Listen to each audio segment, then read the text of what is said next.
To memorialize this historic election, this collector's edition 2020 Battle for the White House chess set is now ready for public release. Legislative leaders Pelosi, McConnell, Schumer, and McCarthy, knights riding symbolic donkeys and elephants. Justice. Hey guys. So I haven't really been watching much TV lately. I think it's because if I did, I'd just end up watching the news, and I don't want to do that. It's too depressing. I'd much rather scroll through Twitter for 11 hours a day. But it's also because the internet has so much to offer that cable never could. Shows with the same production value and quality that you'd expect from a network television show, but shorter and acted out entirely by teenagers. If you've been watching my videos for a couple years now, you may know I'm talking about the Brat YouTube channel, which has managed to do very well for themselves by producing hastily written shows that they know people will watch whether they're good or bad because they all feature extremely famous children, formerly Musical.ly stars and now, of course, TikTokers. And that's all well and good, I suppose, but I do have to say I think they've outdone themselves this time with their newest show, Attaway General, which is, and I'm stealing this joke from one of the comments I saw on the trailer, the Kids Bop version of Grey's Anatomy. Someone sent this show to me a few weeks ago after the first episode came out, and I watched it with my jaw just glued to the floor. And I have been so excited to finally make a video about this, but I wanted to wait till more episodes came out. The fourth one comes out today. I haven't seen that one yet, but I can't wait to. But it just feels so good now to finally be able to share this monstrosity of a show with you guys. So in a nutshell, the show is about a group of teen volunteers, or TVs, as they're called for some reason. I don't think that's a real acronym. I Googled it, and the only thing that came up was, you know, a bunch of TVs that you would buy to put in a hospital. But this is the Brat channel we're talking about here. When have they ever let accuracy get in the way of good storytelling? As far as the characters go, there's one girl who's very smart and dedicated and hardworking, but a little socially awkward. And then the other three just don't give a shit about anything. I don't want to be here. I'd rather be in bed. Some of you may recognize the actress who plays the main character as being that one girl from TikTok, or some of you may know her as being the sister of that one girl from TikTok, and I love her character. There's so much variety in the way she rolls her eyes. Sometimes she does it while she's talking, sometimes she does it while someone else is talking. You can tell the director really pushes these actors to their limits, finding so many unique situations in which for eyes to be rolled. Now with all that in mind, we can go ahead and start watching the show, but remember guys, this isn't your standard Brat show about, you know, high school or dance class. This is a serious medical drama that needs to be taken seriously, all right? Let's watch episode 1. Today's premiere of Attaway General is brought to you by Just Dance 2020. Brothers, sisters, everybody. This is Nurse Sandy. She's the heart of the ER. Make her laugh and bring her chocolates, and you're golden. But if you make her mad, you're gonna have a really rough road at this hospital. I love this trope that happens so often in shows where a character describes someone else directly in front of them like they can't hear what they're saying. Oh, that's all shit for brains Kevin. Hello? If you're wondering why this hospital smells so bad, it's him. Try to stay on his good side. If he doesn't like you, you'll know it, because he will fucking stab you. All right? He will stab you. I'm not making that up. Ambulance Bay needs hands. Patient Dr. Hembry and everyone on call. Metro bus crashed downtown. We're about to be at capacity. So right away, you might be noticing how weird it is that this show not only exists, but was released when it was, like right in the middle of a global pandemic, which is not really their fault. You know, they filmed this way in advance, but you couldn't have more unlucky timing. I think it's just funny that like the last thing so many people want to be thinking about right now is the hospital, and Brat's like, what if we did a show where a bunch of teenagers pretended to work in one? There's a new shipment of donated toys in the shed. The shed? I can see why they call this room the shed. Yeah. Because it looks like a shed. He's the most brilliant surgeon in the state. Unfortunately, he doesn't have the same accolades as a father. Okay, so we learned that this girl wants to be here because clearly she wants to be a doctor, and that's why she's learning. This girl's only here because her dad already is a doctor, and she doesn't want to be here. But we don't know anything about these two yet, so let's find out. Why did you volunteer to work at a hospital? I got arrested. Beats juvie. It's an awfully bold backstory to go with and then not expand on it at all. What did you do to get arrested?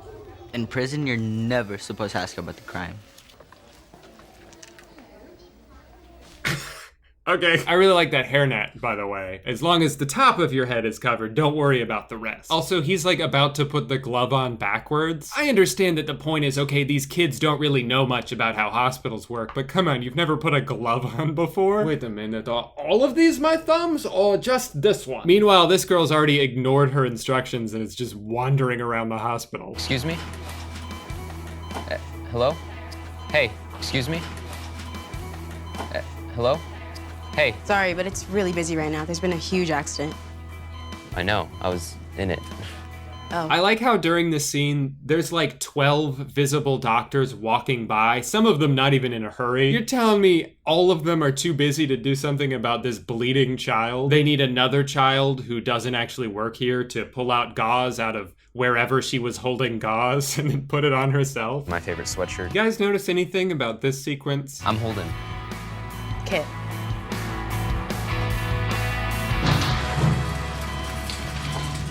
The nurse who comes running in with this patient was just standing behind them 5 seconds ago. You see, Brett probably didn't care about all these little details because they thought only kids would watch this show. Joke's on them. I'm an adult. You're new TV, aren't you? Nicely done, Sherlock. Now, what are you doing? Do you always sneak up on people when they're sleeping? Actually, I had a reason to be in here. Some of us have work. Am I supposed to congratulate you? If you want to. What? Hi, nice to meet you for the first time. Oh, wait, hold on. I just gotta grab my fucking sock. I left it over there. Next week, try to be a little more professional. These will help. Wow, this is so cool. Wait, hold on. Who said that? Wow, this is so cool. It wasn't her. Wow, this is so cool. It wasn't either of them. You can't just put that line in when no one's mouth is moving. Really, it's not just the writing and directing, it's the editing that's so weird at times. Like, what is this quick ass cut? It's so jarring to just throw that in for a second and then cut back like nothing ever happened. So episode 2 starts with the smart girl just sort of roaming about, as usual, and she runs into the bloody teen boy from before, this time with less blood. I would have used absorbable sutures myself, but then they couldn't bill you twice. The strangest teenager I've ever met. You're cute, but strange. You're the dumbest little piece of shit I ever met. Cute, but fucking stupid. This episode's spicy right away. First we have that little interaction, and then Georgia, the main girl, runs into the teen doctor from before. This whole interaction is great. I'm just not even gonna interrupt it because it's so good on its own. Dr. Henry's protege. What a nerd. Nerd or stud? Nerd. Smart is the new sexy. I read that somewhere. Oh, you read too? I'm impressed. I read lots of things. Novels, magazines, instruction manuals. Candy wrappers, street signs, funny t-shirts. How many times are they gonna do that? Just almost kiss in the closet. Pudding? Juice? Just juice. Just juice, please. Whoa, calm down there, buddy. You really don't know where the bandages are? Oh, I do. I just needed an excuse to get you in here. I think one of the reasons these shows are so funny to me is because rather than being like a 22-minute or 40-minute show like most, regular TV shows are, these are 9 minutes long. So it's like, this happens, and this happens, and this happens. A minute ago, she was like, I'm not gonna kiss him. And then the moment she sees him again, she's like, I gotta go kiss him now. And then they do. It's just like, what changed in between these two interactions? Holden? What's going on? Get back.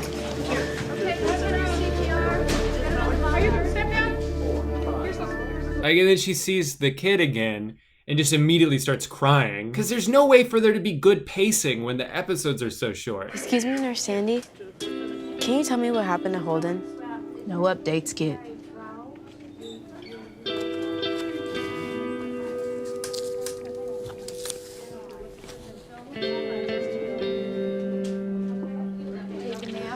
Holden has a severe heart condition. Wait, what? I know they mentioned that earlier, but just seeing it in action, being able to so effortlessly bribe a nurse to give you confidential information. Thank you.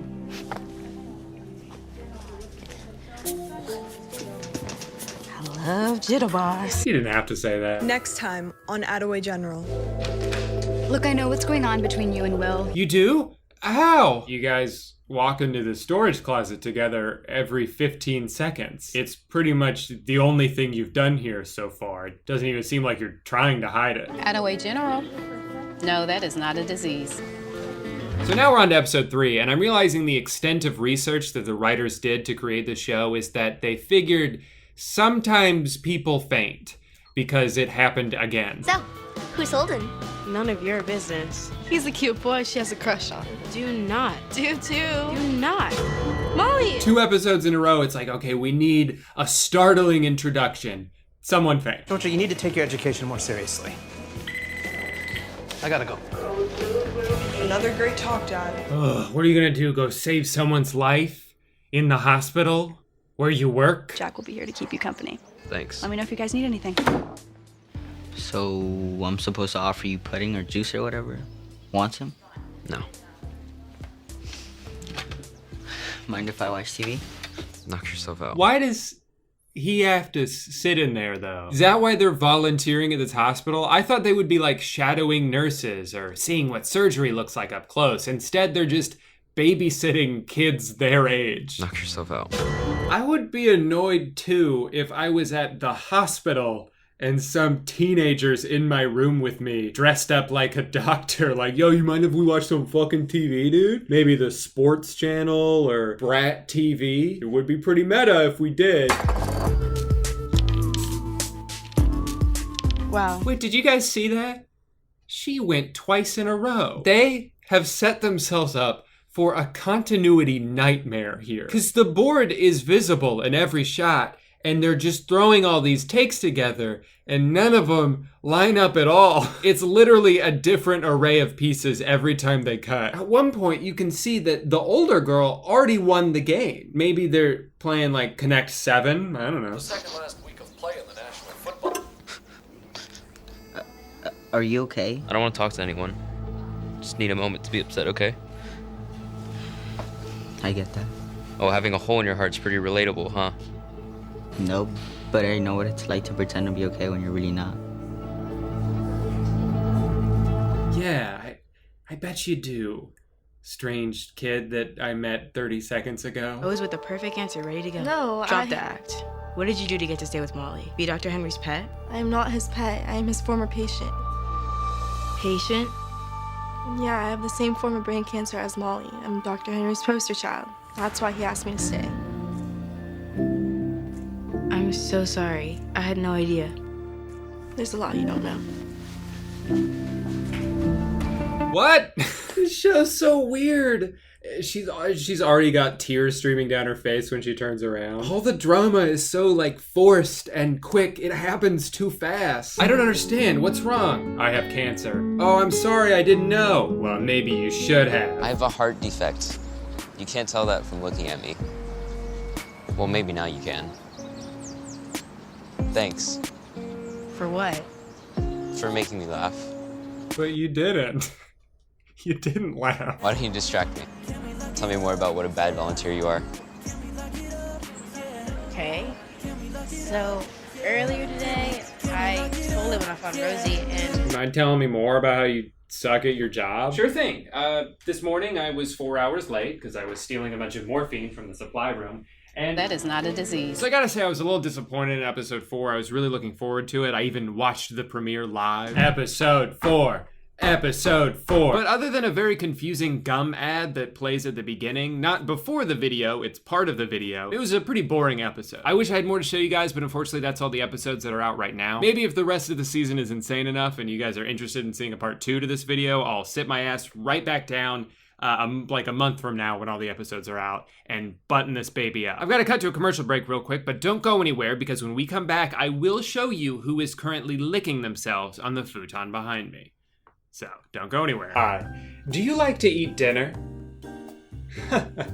Me too. Sometimes I do it every day. But dinner can also be confusing. You're telling me I have to drive all the way to the store, figure out what ingredients to buy, and figure out how to cook them? I don't know how to do all that. I didn't finish college. You're probably thinking, gee, if my meals were pre-portioned in a bag in a box and delivered to my house every week, then maybe cooking wouldn't be so hard. And I gotta say, that's a hell of a coincidence, because that's exactly what HelloFresh does. My wife and I have been getting 3 HelloFresh meals almost every week for the past couple of years, and we've been recommending it to everyone long before HelloFresh even started sponsoring my channel. The food is consistently tasty. It's way better than any other meal delivery service that we've tried in the past. And there's a few recipes in particular that we get really excited about every time we see them on the menu because they're just so gosh dang good. Personally, I'd recommend the vegetarian plan because that's where we've gotten a lot of our favorite meals, but really they have options for whatever palate you have. Whether you're looking for specifically low-calorie meals, or you just want something you can make quickly, or you're more focused on feeding a large family, they've got you covered. And it's been great because we've been able to try a lot of different types of meals, things that would be out of our comfort zone for us to try and figure out how to make on our own, but they make it so easy with the step-by-step recipe guides and all of the ingredients already packaged and ready to be made. I feel like we also save a lot of money on food waste because we're not constantly buying like a ton of onions and then only using half of one, or a big bag of potatoes that just sits in the fridge for 3 years. If you're interested in trying HelloFresh for yourself and you want to save $60 off your first 3 boxes, head to HelloFresh.com and use promo code 60.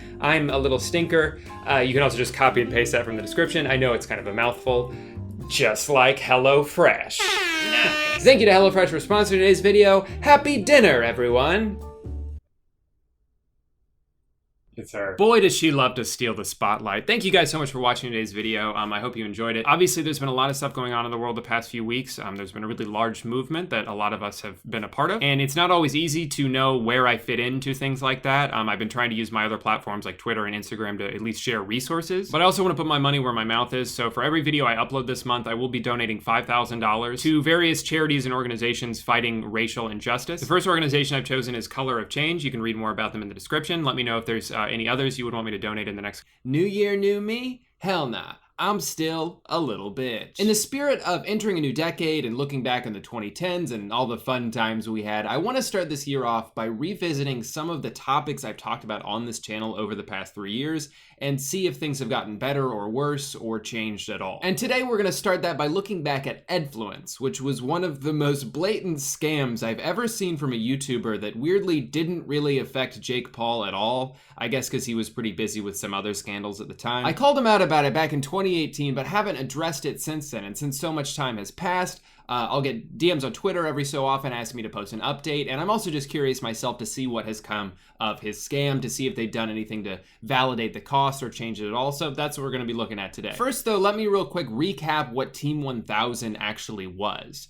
Or I guess wasn't, because it was nothing. So in late 2017, Jake started advertising on his channel his new service called Edfluence, where for a small fee of just $7, you could learn all the tips and tricks that he's used to become the most hated YouTuber in the world. The thing is though, once you paid the $7, thinking you had then unlocked all this extra content, you were immediately prompted with a second screen where you were asked to pay an additional $57 to unlock everything you thought you just bought. So at that point, you could either just give up and forget about the $7 you just wasted on nothing, or because you're a child and you're using your mom's credit card, you could just click the big button that says pay an additional amount of money because you have no concept of money. What's another $57? Money doesn't mean anything to you. You've never had a job, you're a child. And then once you click the button, it would automatically just charge you again because it already has your mom's credit card information saved onto the website from the previous smaller payment, and you're fucked. Very shady, not cool, but that was just the scam part. Once you got onto the actual website with all of this brand new content, it was very obvious right away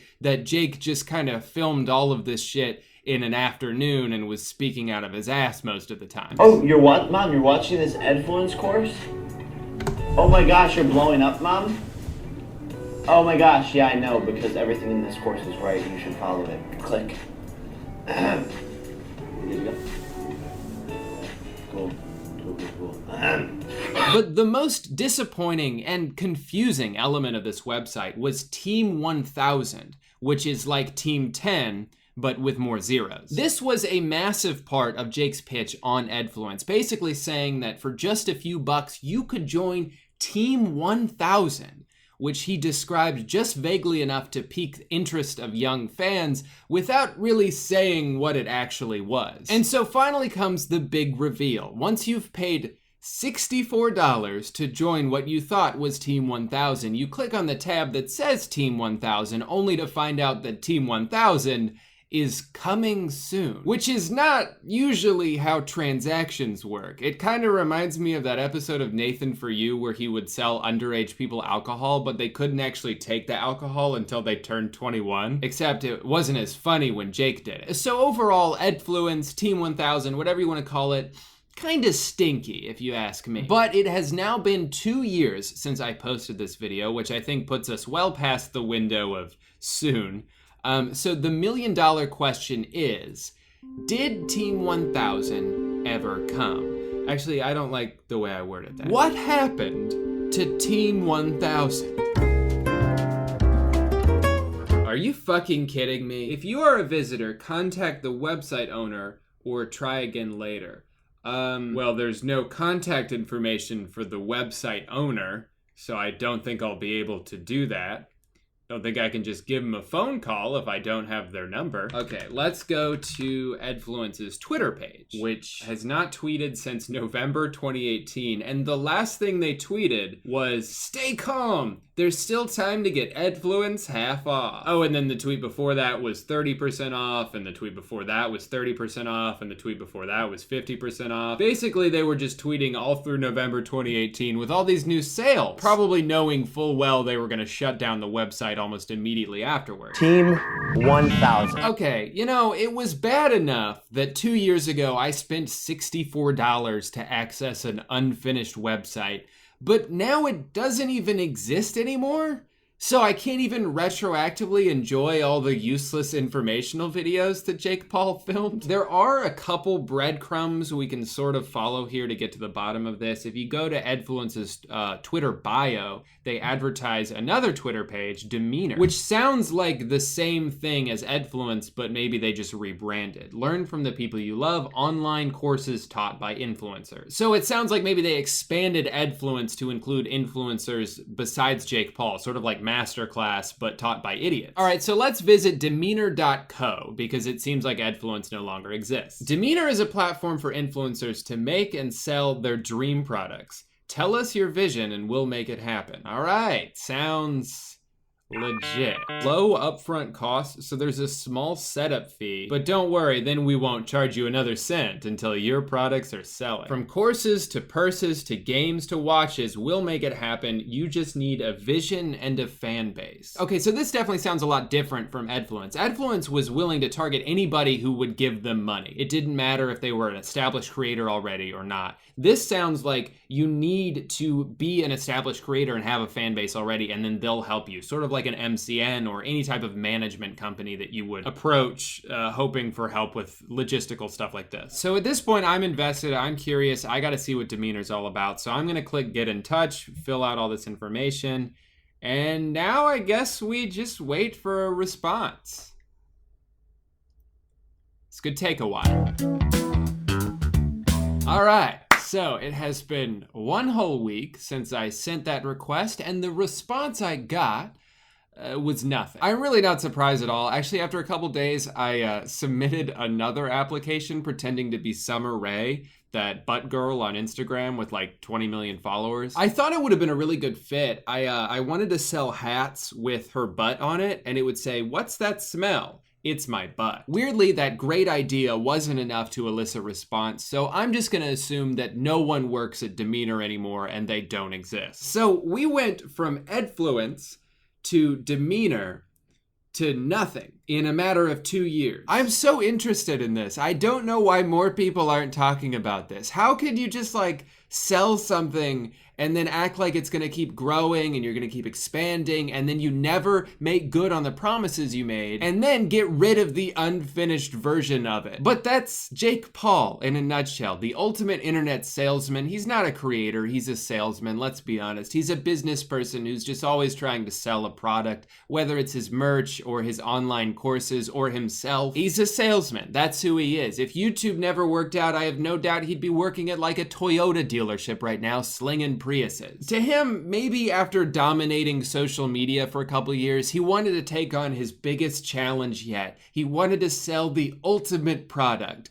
You give him money, and he gives you nothing. And maybe he just wanted to see how many people he could get to buy it. I mean, it's amazing what the power of a good sales pitch can do. Oftentimes, the marketing of something is way more important than the actual thing you're selling. Like, I think a lot of people tend to buy things based on how the packaging looks or the color scheme of the logo. I've been using Old Spice deodorant for years now just because I thought their commercials were funny. Edfluence was packaged in a really appealing way to his young fans. He used all the right words, threw in a couple obvious manipulation tactics that went right over their heads. If you can't follow the roadmap, then there's just no chance you'll make it into Team 1000 or maybe even as a social media influencer. And they bought into what he was selling. I would guess he sold thousands, maybe tens of thousands of subscription packages. You can scroll through YouTube and see countless videos of like my Edfluence journey, day 1, joining Team 10 or Team 1000, and then fast forward 1 year.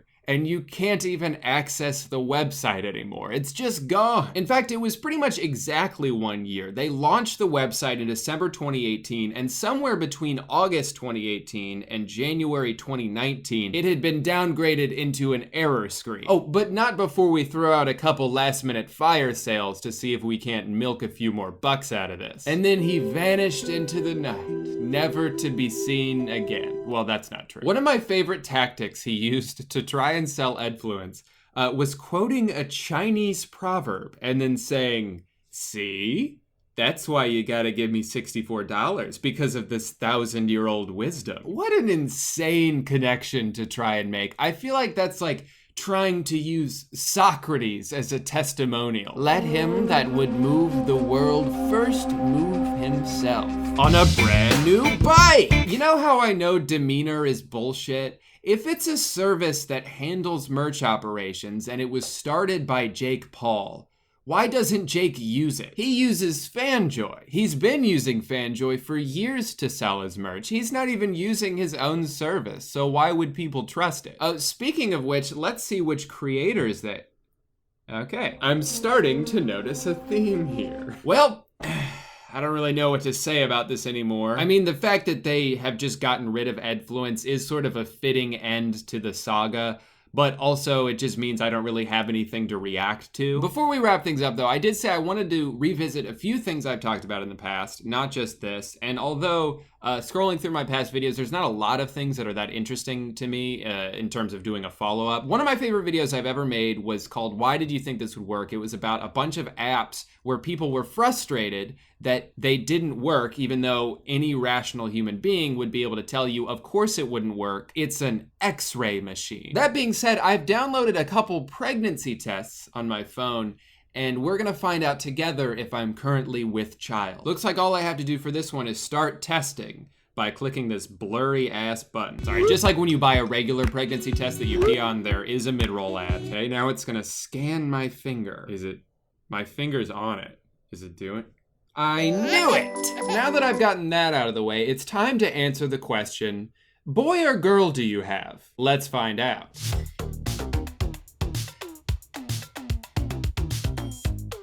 What is this? Oh, that's my stomach. Also, what's this right here? If this is my stomach, is that my dick and balls? I knew it, it's a girl. A beautiful fetus girl. Wait, this developer also has an app called Baby Thoughts Simulator. I gotta know what my baby's thinking. All right, well, I don't have a baby yet, but I do have a Gooby. So let's scan him. What's Gooby thinking about? Is scanning. Thanks for the update. I want to sleep. That's all you ever do. Let's try this again. Is scanning. I want to sleep. Is this the only response they programmed? Get out of here. Now, the only thing left to figure out is what is this baby girl gonna look like? So let's get to the bottom of that using future baby. Why would I need notifications? Wait, babies don't wink. Babies don't have secrets. Dad's photo. Awesome, mom's photo. Here we go. Oh, well, I wanted to crop that one, but okay.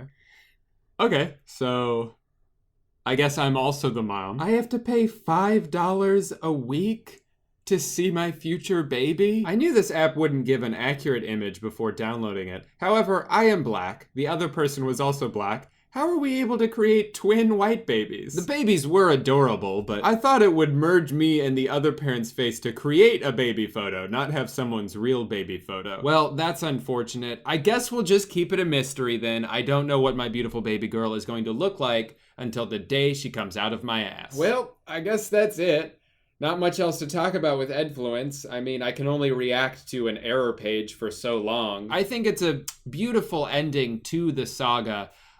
Just like I said, there's nothing else for me to say about it. But I do have a few words to say about today's spot, the long-awaited sequel to that Bowling for Soup song. This video is probably gonna be shorter than usual, but I couldn't not talk about this, so I recently bought a new Samsung TV, and the only reason I specify what brand it was is because it's important to the story. I use it to play video games and watch movies, you know, it's a television. But every time I turn off my PlayStation, it automatically switches to something called Samsung TV Plus, a service I didn't ask for and do not want. And the channel that's always on is Buzzer, which plays a bunch of ancient game shows that have aged horribly. You'll have a show where the grand prize is $40, there's always ads for like child cigarettes, and Richard Dawson won't stop kissing every single woman on the lips. What the fuck, Richard? One time in an interview, he said it was for good luck, but then why not kiss the men too, Richard? They don't need good luck? But I'm not here to talk about Family Feud or sexual harassment. This video is about a show from the 80s called Sale of the Century. Now, I had never heard of this show until last night at 2 a.m. And instead of explaining the game to you, I'm just gonna show you what I watched so you can experience it in the same way. So far, Curtis Warren has won cash and prizes totaling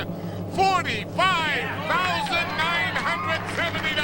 5 seconds in, I already love this guy. They start listing off some of the prizes, which range from pretty dumb to cool as hell. And continue a journey towards a fortune in cash and prizes, including this Mercury Cougar. Or the car. So at this point I'm thinking, okay, this must be some kind of Price is Right spinoff where they buy stuff. I don't know. Whatever it is, the host seems very excited to get things started. Whom did you bring us, my dear? She enjoys hunting moose, originally from Amsterdam, Netherlands. Let's hear it for Michelle Sakharov. Hello there, Michelle. So far you have this guy who's the host of the show, but you also have this woman who only comes out to introduce the other two contestants. And then you have these women whose entire job it is to escort them 4 feet to their chair. A lot of cooks in the kitchen so far. Seems like you could have streamlined some of these jobs. But you have John and Michelle, who both start off their introductions with what I would consider to be equally bad jokes. But watch how differently the host reacts to both of them. What's that mean, you lead a very filling life? Well, I'm a dentist, and Oh, you're I'd say kidding. drilling and filling would probably be more accurate. Drilling and filling. All right, nice to have you here with us, John. Oh, that's fucking funny.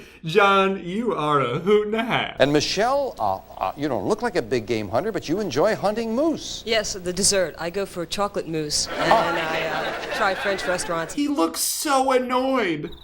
Michelle, I guess the producers didn't tell you, but we only have time for one joke on this show, and John already made it. What the fuck? Michelle? Well, it's a good thing we had this nice long introduction for these two contestants, because I'm sure we'll be seeing a lot of them for the next half hour. Let's get started. $20 starts all 3 players off. Let's go.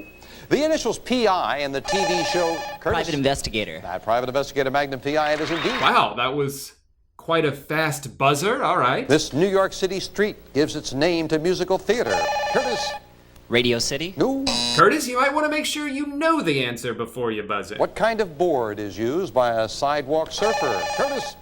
A surfboard. No. Sidewalk surfer uses a skateboard. Cool, so our boy has now answered all 3 questions, and he is in last place. If you stay up all night working, you're said to be burnt. Can you guess who buzzed in? Curtis. The Midnight Oil. Yes, indeed, and he's back to the $20 mark. Boa constrictor, Curtis? They're snakes. That's what they are, and the champion back into the league. Okay, so we've made it through one whole round, and no one else has buzzed in. Since Curtis is in the lead and apparently the only person playing, he's given the opportunity to buy a prize. In this case, it's a fancy coffee machine. Very nice. You like good coffee and I'm espresso? a caffeine aficionado, that's for sure. Really? This guy drinks caffeine? Wouldn't have guessed. But he doesn't buy it, so we're right back into the trivia. Who starred in the films Swing Shift and Curtis? Goldie Hawn. $10 lead for the champion. You might find a lawyer practicing in one or a tennis player playing on one. Curtis? A court. Court is what they have in common, and a $15 lead for the champion. Give me the title of Bram Stoker's classic, Curtis. Dracula. How about a Transylvanian Count Dracula? It is, and Curtis to 40, yeah. Are you guys noticing the theme yet? I can't tell if Curtis is a genius or if the other two contestants are just really bad. This pretty much goes on the entire episode. My father, Curtis. Lady Di? That's exactly right, Lady Di, Princess Di. And since Curtis is the only one answering, he's also the only one getting money and therefore the only one who can buy the prizes. Hell, he has a chance for $10 whole right here, but instead wins a bunch of chocolate. Chocolate! $500 worth of chocolate. Chocolate! What river forms much of the boundary between Texas and Mexico? Curtis? The Rio Grande. Rio Grande is right. Let's say something. So John and Michelle must feel like fucking idiots so far, and then the host does this. John, hit that buzzer. See that? All right, it's good. Yeah, darn right. Now clear. Now, Michelle, that's it. Just got to get in there a little ahead of it. John, I think we all love that dentist joke, but you're making a fool out of yourself here, so why don't you pull your head out of your ass and answer a goddamn question. What would you do with baklava? Curtis? Oh, come on! So John might as well be asleep over there, but finally, after 13 questions, someone else buzzes in. This word can describe both the birth of a chicken and something you batten down. Michelle? Hatch? Yes, indeed. Michelle, you did it! Today is the day we finally take down Curtis! Who was the president in office at the... Michelle? Roosevelt? No. God damn it! Despite the small hiccup in his game, Kurt is not fazed one bit. The first television soundtrack to go #1 on the pop charts. Curtis? Oh, I don't know. This guy is so funny. Oh, turns out I was not listening. Could you repeat the question? Fair enough. Curtis is so confident in his strategy that he would rather buzz in and get it wrong than wait even one more second for context and risk letting someone else answer. On what would you be riding if you were competing in a race called a... Curtis? A bicycle? Gonna look weird going over the hump in a steeplechase on a bicycle. No! Clearly, though, it's working. Even if he loses some money here and there, he is so in John and Michelle's heads. Now she's rushing to buzz in just to try to beat him, and that's backfiring. And John, poor John, he just has the most defeated look on his face. I told my wife this morning that I was gonna bring her home a new car, and instead I will be leaving with the $20 they gave me at the beginning. Curtis. Baseball. Oh, and then check this shit out. He got some money. It's a $10 money card. Video editing was awesome back then. Time for the speed round. Gee, I wonder who's gonna have the advantage here. In what sport would you try to stay out of a sand trap? Michelle? Baseball? Wrong. Oh, sorry about that, Michelle, but that answer is only correct when Curtis says it. Name the TV bar run by Bostonian Sam. Michelle? Cheers. Right. Wait a minute. Camelot. Right. Fish. Right. Bunker. Wrong. An onion. Tie. German. Right. Michelle, you're really doing it. Green. Wrong. Charles. Wrong. You're not doing it. Curtis came out on top. Wow. Well, that's the end of the show. There were about 40 questions asked, and John didn't buzz in once. No, actually, that's not true. He did get that practice buzz in. John, you got the sportswear. Thank you. Thank you so much for coming out today, John. Unfortunately, you are just very bad at this game. You might be thinking, oh man, that's it? And you'd be wrong. In total, Curtis appeared on 11 episodes of Sale of the Century, and he won every single time. The only reason he didn't keep going is because they wouldn't let him. Unlike other shows, they would only let contestants win up to 10 games in a row. And if you did, you would either have to call it quits there or gamble all of your prizes Chocolate! for a chance at $50,000 by winning one more game, which he did. And he did. You're probably wondering if all the other episodes looked about the same. They did. $72,262. $86,288. In the old saying, heaven helps those, Curtis, who help themselves. Yes, indeed. And Curtis has helped himself to a $15 lead over Bob. How do you cook steak tartare, Curtis? You don't. No, you don't. That's raw. You're right. Luau. Luau is what it is. The fountain of youth. And that's what it is. Basketball. Name Naismith, you are right. It is basketball, and again, that's good anticipation. It was, February 29th. Right. What travels at 186,000, Curtis? Light. Curtis back to 75. All for one and one for all. Bob. And we'll be married together. Wrong. Name the sexy singer. Cher. Cher is right. It's so funny watching him consistently dominate such a simple game. $15 lead, $25 lead, $30 lead, $35 lead for the champ. Seeing how quickly he'd get in the heads of the other two opponents. Inevitably, after a few questions, they'd start to sweat a little bit, they'd start to get antsy and try to buzz in early like he does, but it always backfired. What French phrase is used to describe individually priced? Rick? I'm sorry, I don't know. Oh. Switzerland. Incorrect. Although it comes from the Latin word for seven. Bob? Wait out. Well, you beat into the buzzer, Bob. That's what I wanted to do. Even in the episodes where his competition gets a little tougher, he would just turn it up a notch and go full-on sicko mode. In which state did the Revolutionary War's Battle of Trenton, Curtis? New Jersey. Right. John Audubon was famous for painting, Curtis? Birds. Right. I kind of wish the contestants wore uniforms in this show, just so I could buy a jersey with Curtis's name on it. Curtis has done it! Ever since I was about 3 minutes into the very first episode I watched, I have been dying to recreate this show. So I did. Curtis, you've won 416 games in a row, made over $7 million in cash and prizes. You think today is the day you finally get taken down? Not a chance. Well, we're all hoping you do, because we're in a lot of debt right now. Let's bring out the other two lambs to their slaughter. He's a world-renowned MIT professor. He graduated at the top of his class. Please welcome Mark. This next gentleman knows a thing or two about hats. He owns a ball cap emporium in Polk County, Florida. Please welcome Tim. I am now done for the day. Who's ready to play? I am. Curtis, that wasn't a question, but glad to see you're already on your bullshit. Let's get started. Question 1. The 1916 summer... Curtis? Montreal, Canada. Montreal, of course, is correct. $5 to you, and our champion is out in front. Question number 2. In music... Curtis. A quarter note. Yes, indeed it is, and Curtis with the early $10 lead. How the hell do we beat this guy? I don't know. Question 3. This American visionary invented... Who else? Curtis. Thomas Edison. Of course. That was a bit of an easy one. You guys gotta wake up. How did you know that? He didn't even finish the question. It's just context clues. Question number 4. Who was the first... Oh, Mark. Go on ahead. Marilyn Monroe? We were looking for Joseph Stalin. What the hell is wrong with you? Curtis. Face looks weird. That is absolutely right, Mark. You've got an extremely weird face. That was one of the questions? During his run on Sale of the Century, Curtis Warren won over $130,000 in cash and prizes. Then 15 years later, he grew out his hair a little bit and was on another game show called Greed, where he won $1.4 million. I know it's kind of hard to see because this video only has one pixel that's stretched across the entire screen, but just trust me, okay? I looked it up and he was the only person to ever win over $1 million on that show. Aside from having a legendary haircut, Curtis Warren is one of the most impressive and successful game show contestants of all time. And when you Google his name, the first person to come up is an English drug smuggler. So that's unfortunate, but it just goes to show you that money isn't everything. Hey guy, so I watched a few episodes of The D'Amelio Show, which is a new reality series on Hulu about the most famous TikTok girl and her very boring family.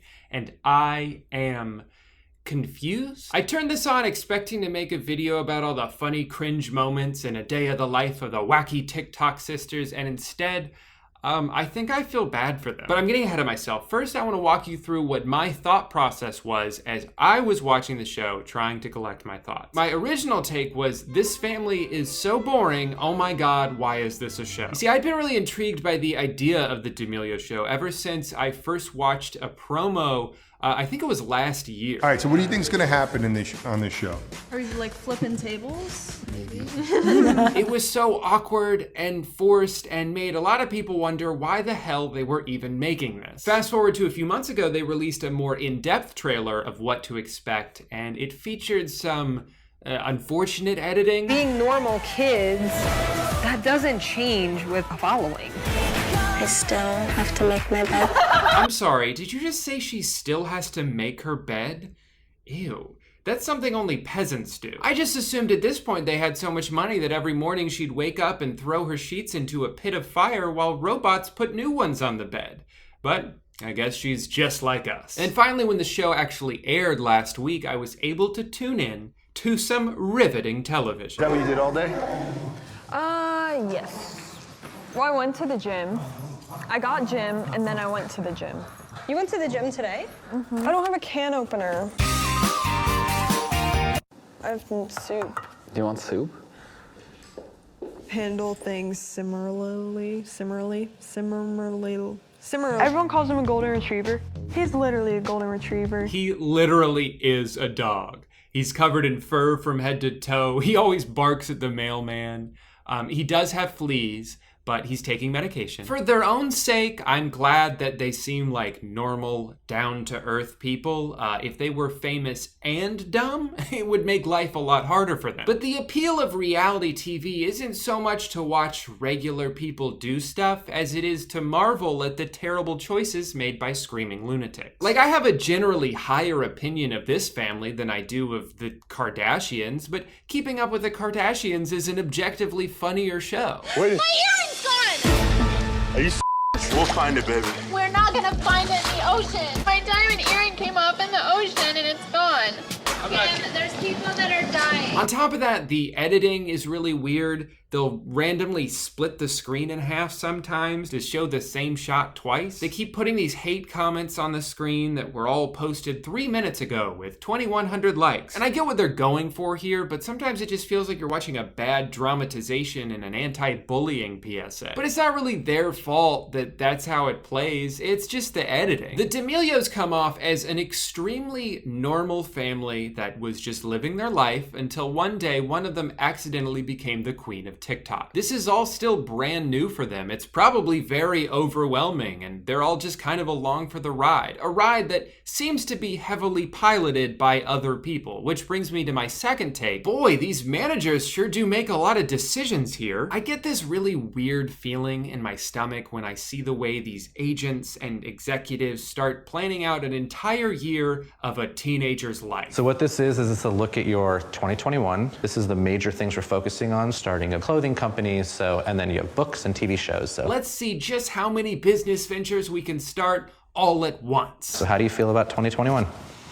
I think this is definitely a lot more stuff than I thought I was doing. Hell, this Hulu show is part of the plan. The only reason this exists is because of these guys. In my own personal experience of dealing with people who stand to make money off of you, it can be difficult to always know when they have your best interest in mind, because they often don't. Hollywood and now social media are industries full of parasites, and a lot of these big management companies have a funny way of making you think that their ideas are your ideas. They can be very manipulative, often in subtle ways, to get you to agree to do the thing that they want you to do. I'm not saying that this is what's happening here, but I am saying that this does happen a lot. And on top of that, to be a teenager, to not even be old enough to fully know who you are and what you want to do and don't want to do, it's historically really easy to be taken advantage of. They talk about that a little bit in this documentary. Yeah, I trusted a lot of people, but at the same time, a lot of the people I trusted did me very wrong. There's already a lot of pressure put on young social media stars to do as many things as they possibly can, because you never know when it's all gonna end. Better make that money now, sis. You can sleep when you're old and gross. And there is some truth to that, but it can also have the opposite effect. You do too much and burn yourself out. You start to resent your work and no longer get any joy from it. But that pressure to say yes to everything is real. There's a guilt that sneaks up on you when you think about turning down a brand deal or a business opportunity just because, well, I don't really feel like it. Wait, am I a piece of shit? You're not, but your brain might make you feel that way. Your anxiety will convince you that your career is gonna crash and burn tomorrow, and when it does, you'll wish you'd capitalized more on things while you were still relevant. Another thing I wonder about is the $14 million house they live in.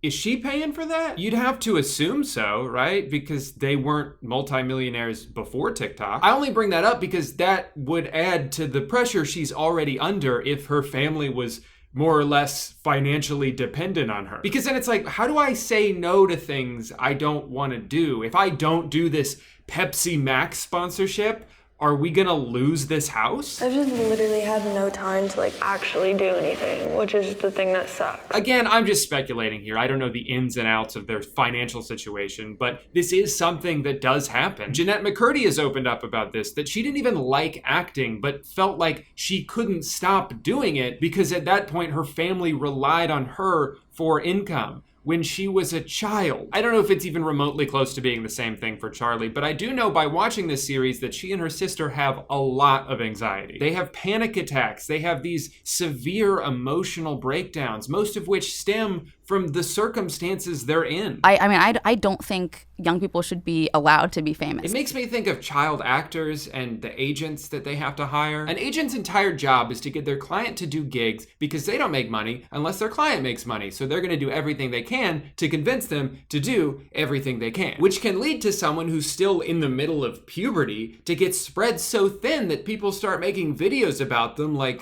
this overworked kid isn't very nice sometimes. She was so rude that even Ellen kicked her off her show. Oh no, Millie, don't tell me you looked her in the eyes. That's her one rule. Just kidding, she has several rules. Remember when the paparazzi caused Britney Spears to have a very public meltdown so that the paparazzi could film her having a very public meltdown, and then everyone was like, how could this have happened? She must be crazy, because there's no way this was caused by extenuating circumstances. We're all trying to find the guy who did this. I'm not saying that that is a path that the D'Amelio sisters are gonna go down, and I certainly hope it's not. They do seem to have a good support system around them, but it is extremely difficult to navigate fame as a teenager. And it was about halfway through episode 2 when I arrived at my third and final take, which was, oh shit, I think I feel bad for them. For better and for worse, social media has democratized the process of becoming a celebrity. No longer do you have to audition for hundreds of roles in hopes of finally getting your big break. You can just make stuff and people see it. And if it's good, then a lot of people see it. And if that happens, then you can make a career out of it. You can film yourself on your phone in your bedroom and become rich and famous. It is the greatest thing ever. And also kind of the worst thing ever. Because I feel like what's happening more and more is you have these children who become famous and then have to figure out what they're good at, rather than the other way around, which makes more sense. You act or sing or write music for several years until you're so good at it that people start giving you recognition. And at that point, you're confident in your abilities because you've had time to hone your craft. But now so often, I feel like we're reverse engineering this process. You know, a teenager gains a massive following for doing more or less nothing, and then someone swoops in to try and figure out how they can capitalize off it. Hi, nice to meet you. You said you're a child? Not anymore. Now you're a brand. Dixie, for example, has become sort of just famous by proxy. She even admits in the show that if it wasn't for her sister posting TikToks in the first place, she would never be where she is today. So now she has this amazing opportunity to become whatever she wants. She tried acting for a little bit. That didn't really work out. So now it's like, okay, I guess we'll just turn you into a pop star. So the show highlights Dixie's process of trying to become a singer, even though she's not naturally a singer. She'll be working with this vocal coach who's trying to get anything out of her, and she's too nervous to sing because the cameras are there. Which I get, you know, I'm pretty self-conscious too, but also like, I went to school with singers. They would sing in front of anybody. They would just go around singing their thoughts at all times. Even if it drove people crazy, they would never stop singing. And that's where it can be almost kind of frustrating to watch, because you know there's so many talented people out there who would kill to have the audience that they have, that could be so successful if they had access to the resources that the D'Amelios do. And she has all of that and doesn't even know what to do with it. But at the same time, it's not her fault. It's not their fault that 100 million people decided to make them the most famous family on TikTok. It's not Dixie's fault that she's now so popular that every single thing she does will be endlessly scrutinized. And that's where she's in sort of an impossible situation. With anything in life, failure is a part of success. You have to fail some so you can grow. And it's gotta be so fucking hard to fail in front of millions of people, many of whom are rooting for you to fail for no reason. Dixie has gotten a lot of hate for her music because, well, it's not very good. Sorry. But when she sings live, she actually has a decent voice. The problem for her is there's so much more that goes into music than just having a pretty good voice. You need to be able to not just write lyrics, but also melodies and the instrumentation and have an idea of the entire production in your head as you're writing. And she hasn't had time to learn all of that yet. So she's in a position where all she has to do is just write down that she's feeling really, really, really sad, and that, you know, of course, makes her feel really, really, really bad. And then she just kind of gives that to her team, and they microwave it together and sort of overproduce the shit out of it until it doesn't even sound like music anymore. Oh, and Wiz Khalifa's gonna do a verse too, because why the hell not? Quit your crime while you messing up your makeup. I think Dixie has the potential to make really good music a few years from now. But in the meantime, she's gonna have to repeatedly fail in such a public setting that it's gonna be really discouraging for her. And she's gonna have to power through all of that if this is what she wants to do. So I can see both sides of the argument, where one side would say, well, you know, she's lucky to have everything she has. I don't really feel bad for her at all. But you also have to acknowledge that the spotlight she didn't necessarily ask for is as much of an obstacle as it is an advantage. Would you rather suck at something you're trying for the first time in front of 50 people or 50 million people? I genuinely feel bad for Charlie and Dixie when they talk about how much pressure they're under. I can relate to a lot of the things they described, and their spotlight is 100 times bigger than mine. Unfortunately, the only way out of it is to just accept that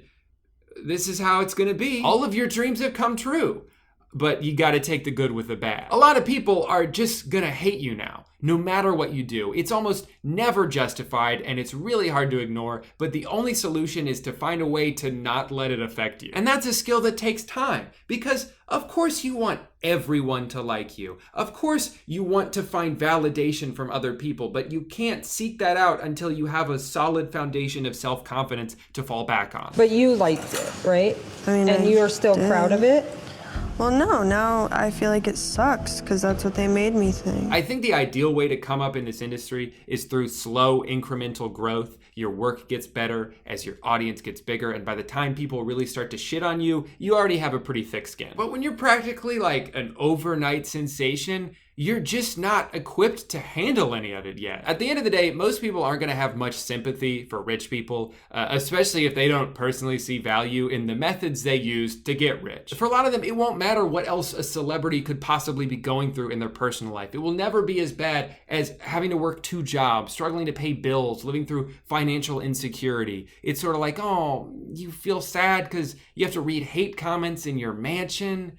If only your phone had an off button. But I do feel like these are somewhat unique circumstances. For one, they are children. They did not ask for this. But also, they're not just famous, they are the most famous. I would never want to be the most of anything. Put me somewhere in the middle. Give me all the benefits of being like a mid-tier internet celebrity without the stress that comes with having 100 times more of everything. So someone like predicted my death, and apparently they predicted like a bunch of other people's death, but instead of dying, I posted a dance video.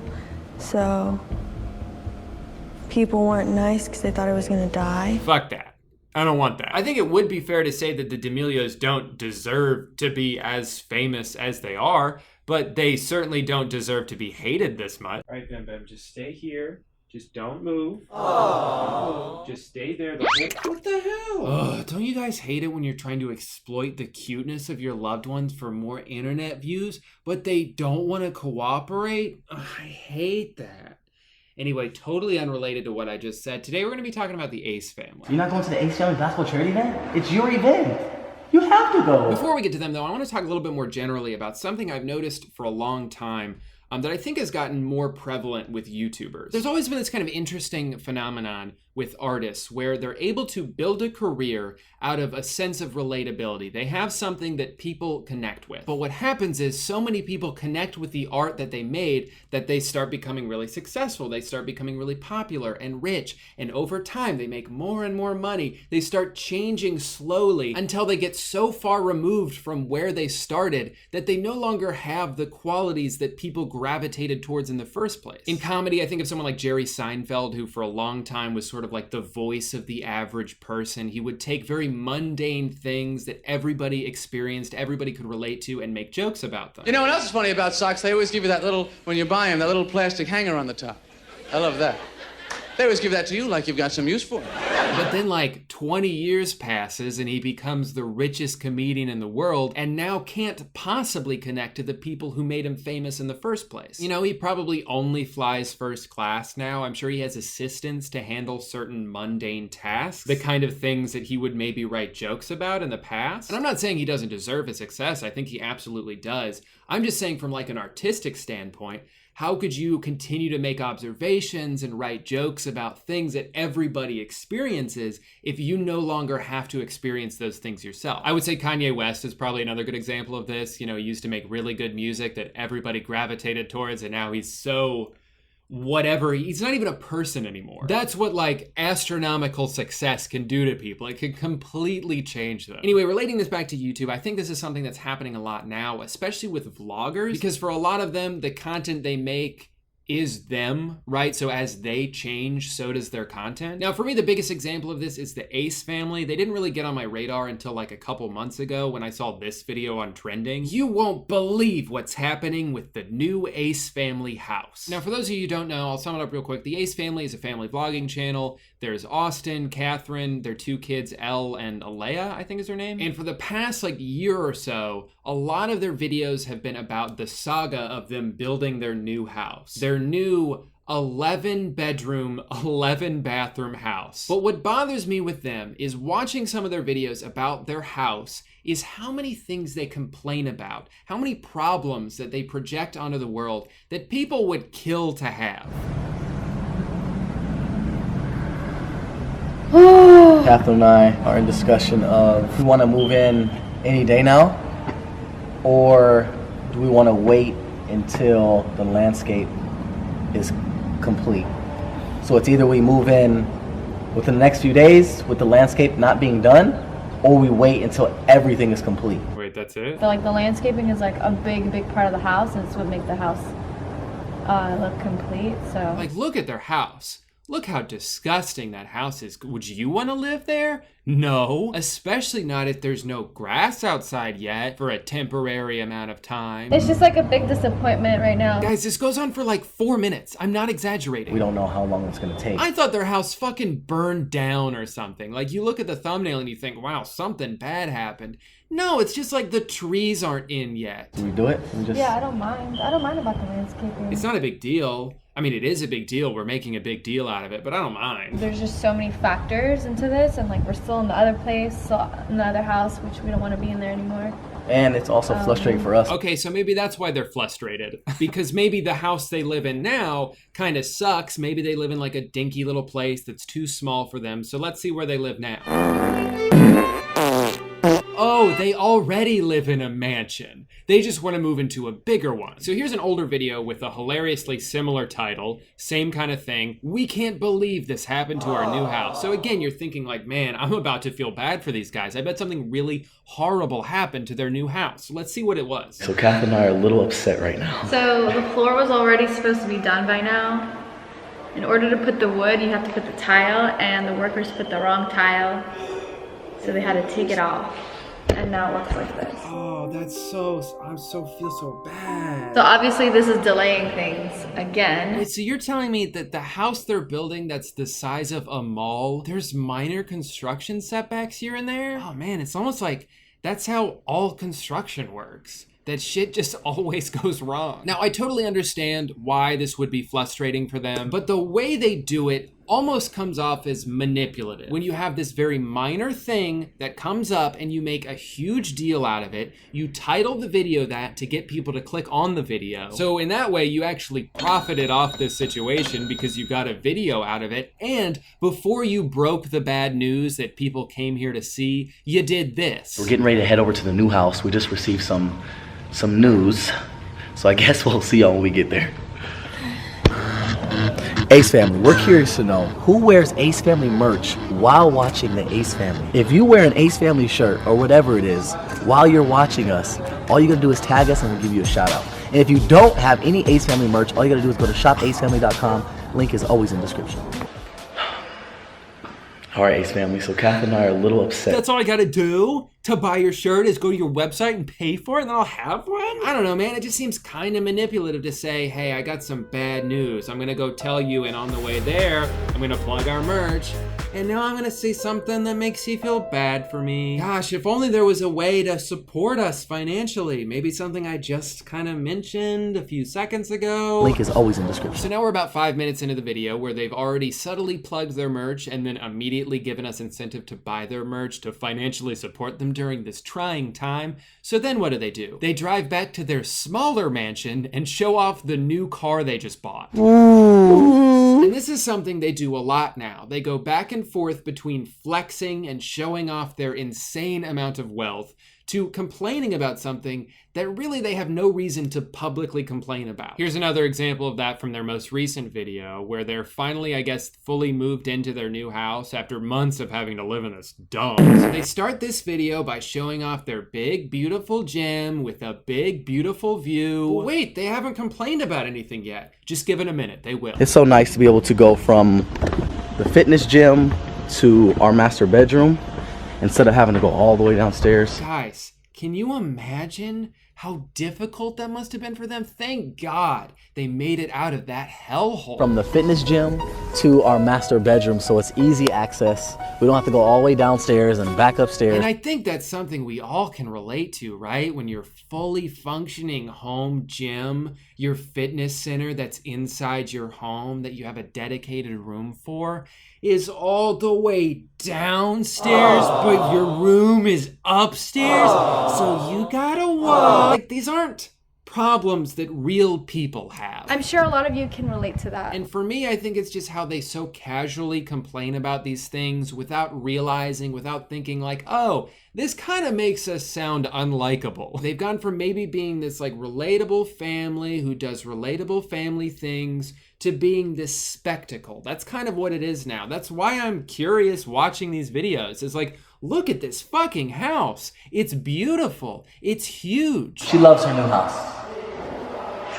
You might be thinking, I'm sure I'll get comments about this like, oh, you're just jealous. Yeah, of course I'm fucking jealous. Look at this shit. Later in the video, here's another example of like a brag and a complaint rolled into one. Hold my breath the whole time underwater, all the way across the pool. Oh! It's a lot harder than it looks, Ace family. It is super hard. This pool is extremely long here. Look how long this pool is. Guys, do you have any idea how hard it was to do what I just did? I had to swim so far because the pool's so big. But just like every other extraordinarily wealthy person on the internet, they always try to make it seem like, no, we're humble. We're just like you. We're normal people too. Like when they're showing off their closet. And you guys know we have a lot of stuff just in general. Like he has so many shoes. I have a lot of clothes. Well, I don't have that much clothes, but I just feel like this might not be enough space for Austin's shoes because he has so many and they're so big.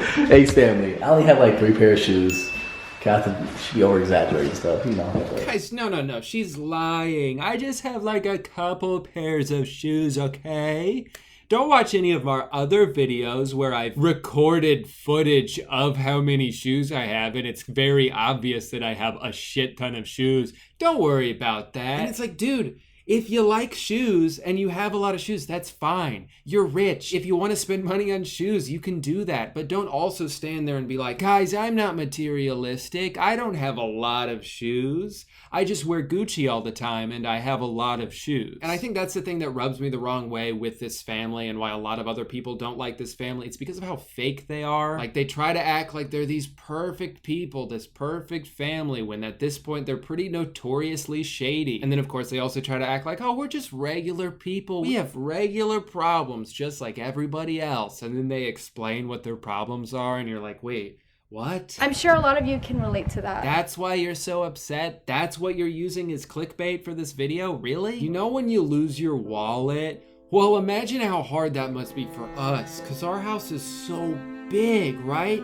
I gotta check like 20 rooms sometimes if I lost my wallet, which should be easy to find because it's so big and fat and filled with money. You think other people are gonna relate to this? You think people are gonna watch this and feel bad for you? Clearly they don't, because they think so little of their fans. Because there was another video where they were trying to justify the things they were complaining about and why they were complaining about them, but they only made them worse because Austin said this. At the same time too, nobody realizes how hard it is to actually build your own home. Yeah. And like what goes into it. Yeah. Look, guys, I understand that you all are so broke and so stupid that you could never build your own house like we are. Nobody ever builds your own house. Literally, only we know what it's like to build your own house. No one else could know that, and certainly not you guys. It's real life shit. Do you really think that no one else has ever built their own home before? What's wrong with you? As shitty as it is though, like their fans are so young that this manipulation totally works. You scroll through the comments and they're all like, oh wow, you guys have been through everything. I can't believe how strong you are for putting up with all this shit and it's so well earned. And like he mentions in another video how the older daughter has seen it all. She's been through everything. Elle's been through it all with us. What, you moved from one mansion to another mansion to a third mansion? Is that the adversity that you're experiencing? Is that what you're describing as like, oh man, we've been through it all? Or by been through everything, are you talking about the backlash you've received that was all well-deserved because you guys have done shitty things? Like when you did that charity event and lied about how much money you were gonna give away? Like when you filmed Catherine's kid sister buying a dildo lollipop that you encouraged her to buy because you thought it would be funny? Or when you did that other charity event that wasn't actually a charity event because your friend won all the money? I feel like YouTubers do that shit all the time, where they mess up, they get backlash for messing up, and then they try to use the backlash they're getting to garner sympathy. Like, oh, everyone's mad at us, woe is me. It's like, no, it's your fault. But hey, at least these guys are careful about who they collaborate with, right? I mean, they're always making videos with Jake Paul and serial abuser Chris Brown. That definitely helps gain some respect. I don't know, it's just like, I watch their videos because they're always #2 on trending. Like, they're just shoved down your throats if you go on YouTube. And I don't see anything relatable about these people. I don't see anything human about them. Like, I'm not so sure they've ever even watched a YouTube video because Austin doesn't even seem to know where the subscribe button is. If you are new to this channel, make sure you hit that subscribe button and join the family. Make sure you hit that subscribe button and join the family. Make sure you hit that subscribe button and join the family. What is he pointing to? When has the subscribe button ever been above the video? Like, it's weird too, because there's something almost paradoxical about this type of content. There's a lot of people on YouTube who do this where it's like someone gets really rich from making content, and so now their content is basically just about how rich they are. But like, how did they get rich in the first place? Because you can't not be rich and get rich from making videos about how rich you are if you're not rich, you know what I'm saying? Like, I don't really know how Rice Gum blew up the way he did, but I feel like at a certain point, most of his videos are kind of just centered around how wealthy he is, you know, all the things he can buy from the money he's made from making videos. But like, is that your videos now? It's just how you're making money from videos. But you know what? I think the fact that this seems to happen so easily makes it only that much more impressive when YouTubers avoid doing this. I think the perfect example of someone who hasn't changed with their wealth is Jenna Marbles. Like, she has been on YouTube forever. She's obviously made a lot of money from YouTube. You can see it. She has a big, beautiful house that she bought, and that's the kind of thing that could drastically change her content. Maybe now it's just like flexing her wealth and showing off all the things she can buy. But that's not at all what's happened. She hasn't changed her content at all. Like, look at her videos. They're so weird and funny and original. Like, her big, beautiful house is just the background of her videos. It's not the subject of her videos. But unfortunately, it's rare. You know, for every Jenna Marbles, there's 3 Rice Gums, 4 Ace families. And not even all of them are bad people. It's just like an unfortunate byproduct of getting really successful as you completely change as a person sometimes. You know what though? Fuck all this. I'm tired of complaining. Cause yeah, the Ace family may have a nice $10 million, Jesus Christ, $10 million house, but whatever. I don't care about that, cause you know who else has a nice place? Me. This is a 2-bedroom apartment. Yeah, and you know what? I think it's time I show it off with a house tour. So this is the toilet.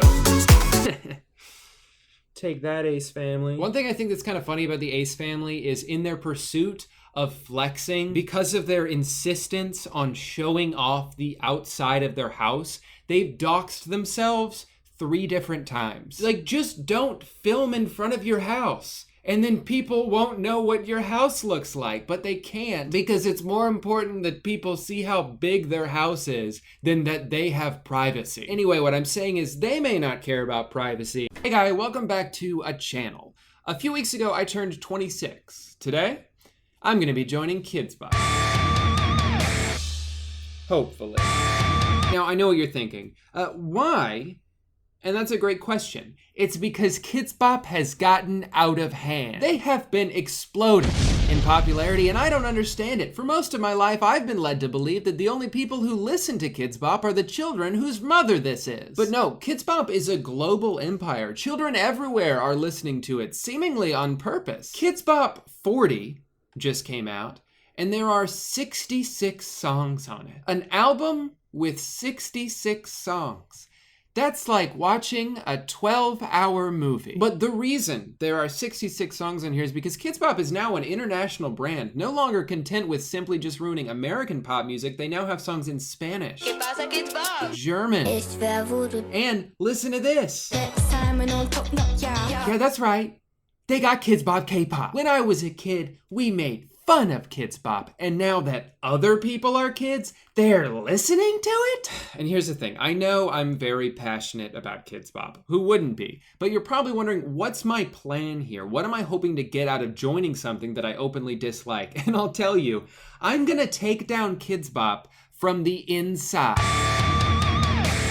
Hopefully. First, I pose as a multi-talented child prodigy who just looks kinda old for his age of 12. Then, once I'm inside, I start working my way up the ladder. I find a way to get promoted to manager, then district manager, then assistant manager, then president of Kids Bop. From there, it's as simple as just firing all the kids. No kids, no bop. So today I will be auditioning, but before I get to what will undoubtedly be the biggest audition of my life, I first want to share with you guys some of the worst atrocities that Kids Bop has bestowed upon our eardrums over the years, starting with their first album. Kids Bop debuted in 2001, and it was the second worst thing to happen that year. But it's weird listening to this, you might notice one glaring difference between these songs and every other song they've ever made. Here's Blink-182's All the Small Things.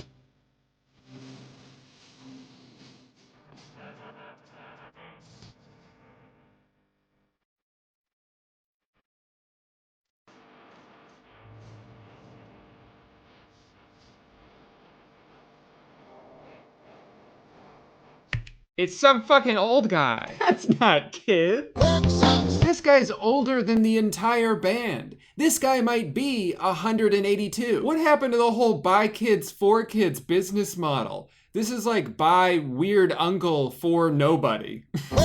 Okay, don't worry, there are kids in this song, sort of. Let's get to the chorus.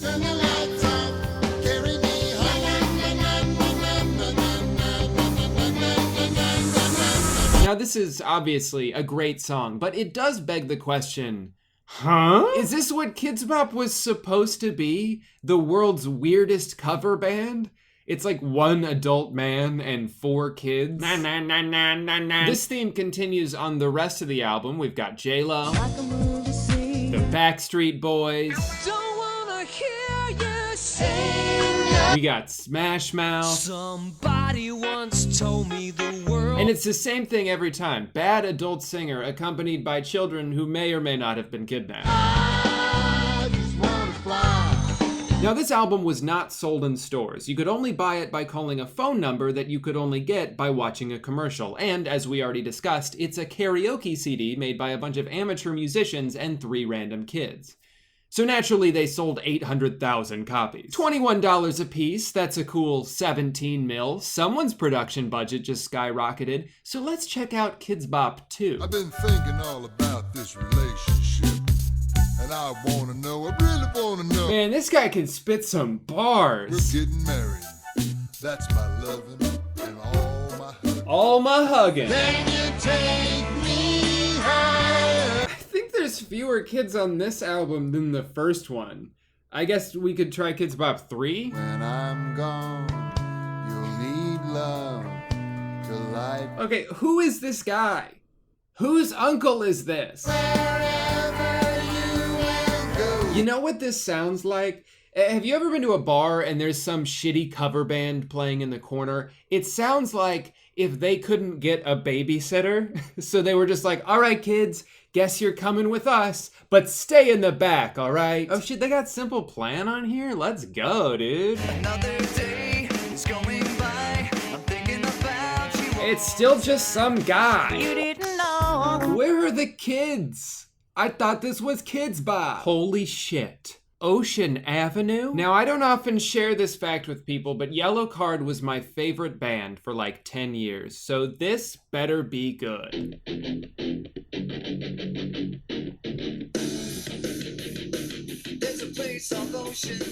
When does the guy go away? It's gotta be soon, right? I walk a lonely road. Nope. Look at this photograph. No. Still no. Forget trying to figure out when the adults stop being a part of this. When does this get good? I mean, like, I don't enjoy new Kids Bop, but we can all acknowledge that there is some competent production there. This is awful. Remember Bad Day? The song most people probably know because they played it whenever American Idol contestants got voted out. Well, even if you've never heard of it, even just the title should give you a hint of the tone of the song. It's about having a bad day. So let's hear the Kids Bop rendition.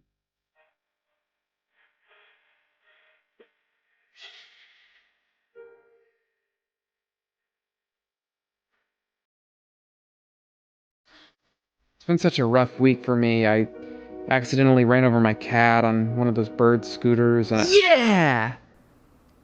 And it sucks because I just spent like $50 on cat food. And Woo! Sorry, and you said you're the only therapist my insurance covers? Yeah! 18! That's when they finally fired all the weird adults and let the kids take over. I mean, it makes sense that they would wait until they were 18 to grant them their independence, but what doesn't make sense is that on this album, they did a cover of Justin Bieber's Baby, which is a song that was already sung by a kid, and they changed none of the lyrics. So I'm not sure how necessary this was. You know, it's a shame that they eventually strayed away from their original business model of having some weird old guy sing the songs, because that's what I am. But I will not let this deter me from the fact that I'm gonna be joining Kids Bop today, whether they like it or not. Well, I guess they would have to like it. I'm auditioning. Now, if you go to the Kids Bop website, you may notice there's no link on here to submit my audition. You have to manually type in kidsbop.com/casting. It's on this page where you can learn all about what it takes to become a Kids Bop kid. Wait, hold on. I think that might actually be...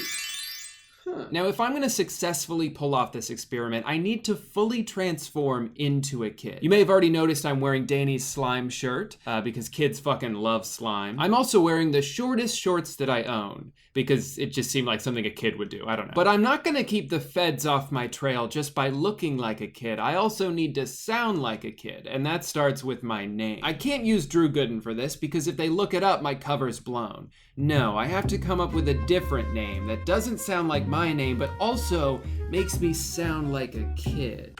Perfect. With a name like that, they'll never suspect a thing. So the audition itself is very straightforward. I sing a couple songs, do a dance that they've choreographed for me. I can smell that acceptance letter already. Let's do this. Hey Kids Bop, it's me, your newest member. Just kidding. Or maybe not. I've been singing and dancing my whole life. Actually, my first words were a whole song. And the first time I walked, I did the moonwalk. A few things about me that you should know. I have won awards, and I have hobbies as well, and I play sports too. All right, I think I nailed that part. The tricky portion of this is gonna be the singing though. I don't have a very good singing voice. But luckily, they don't know that. Yes, I think this will do nicely. This is my song. Thank you for listening.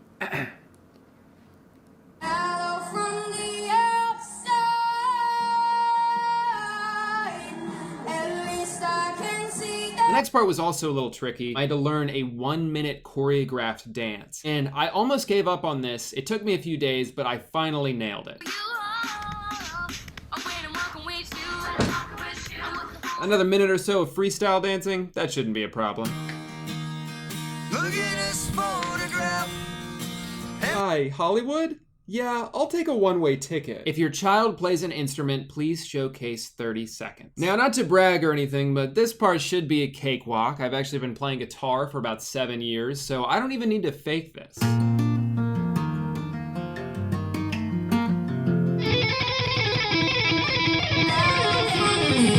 That was a fucking breeze. Now I just gotta send this off to some guy named Stuart. Stuart Stone Casting. Let's find out his deal. All right, hey, Will Roberts out here in Hollywood, California.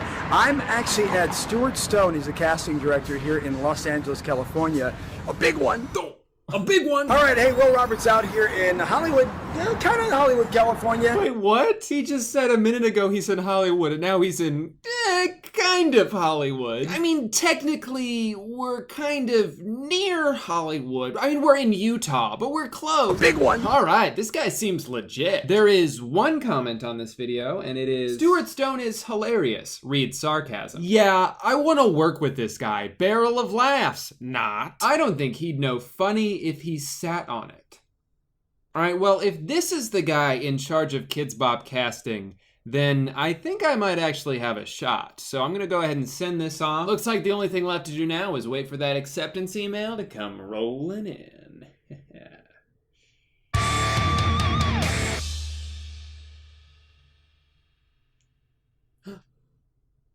He's probably just busy. Hey, in the meantime, I think it wouldn't be a bad idea to go scope out my competition. I couldn't believe what I was seeing.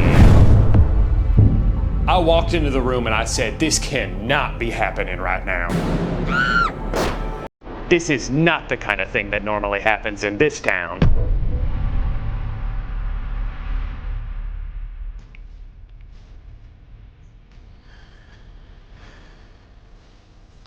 Is it this camera? I look at this one? Okay. Why don't they just edit that part out? Can you tell us your name? My name is John, and what is your connection to Crazy Legs?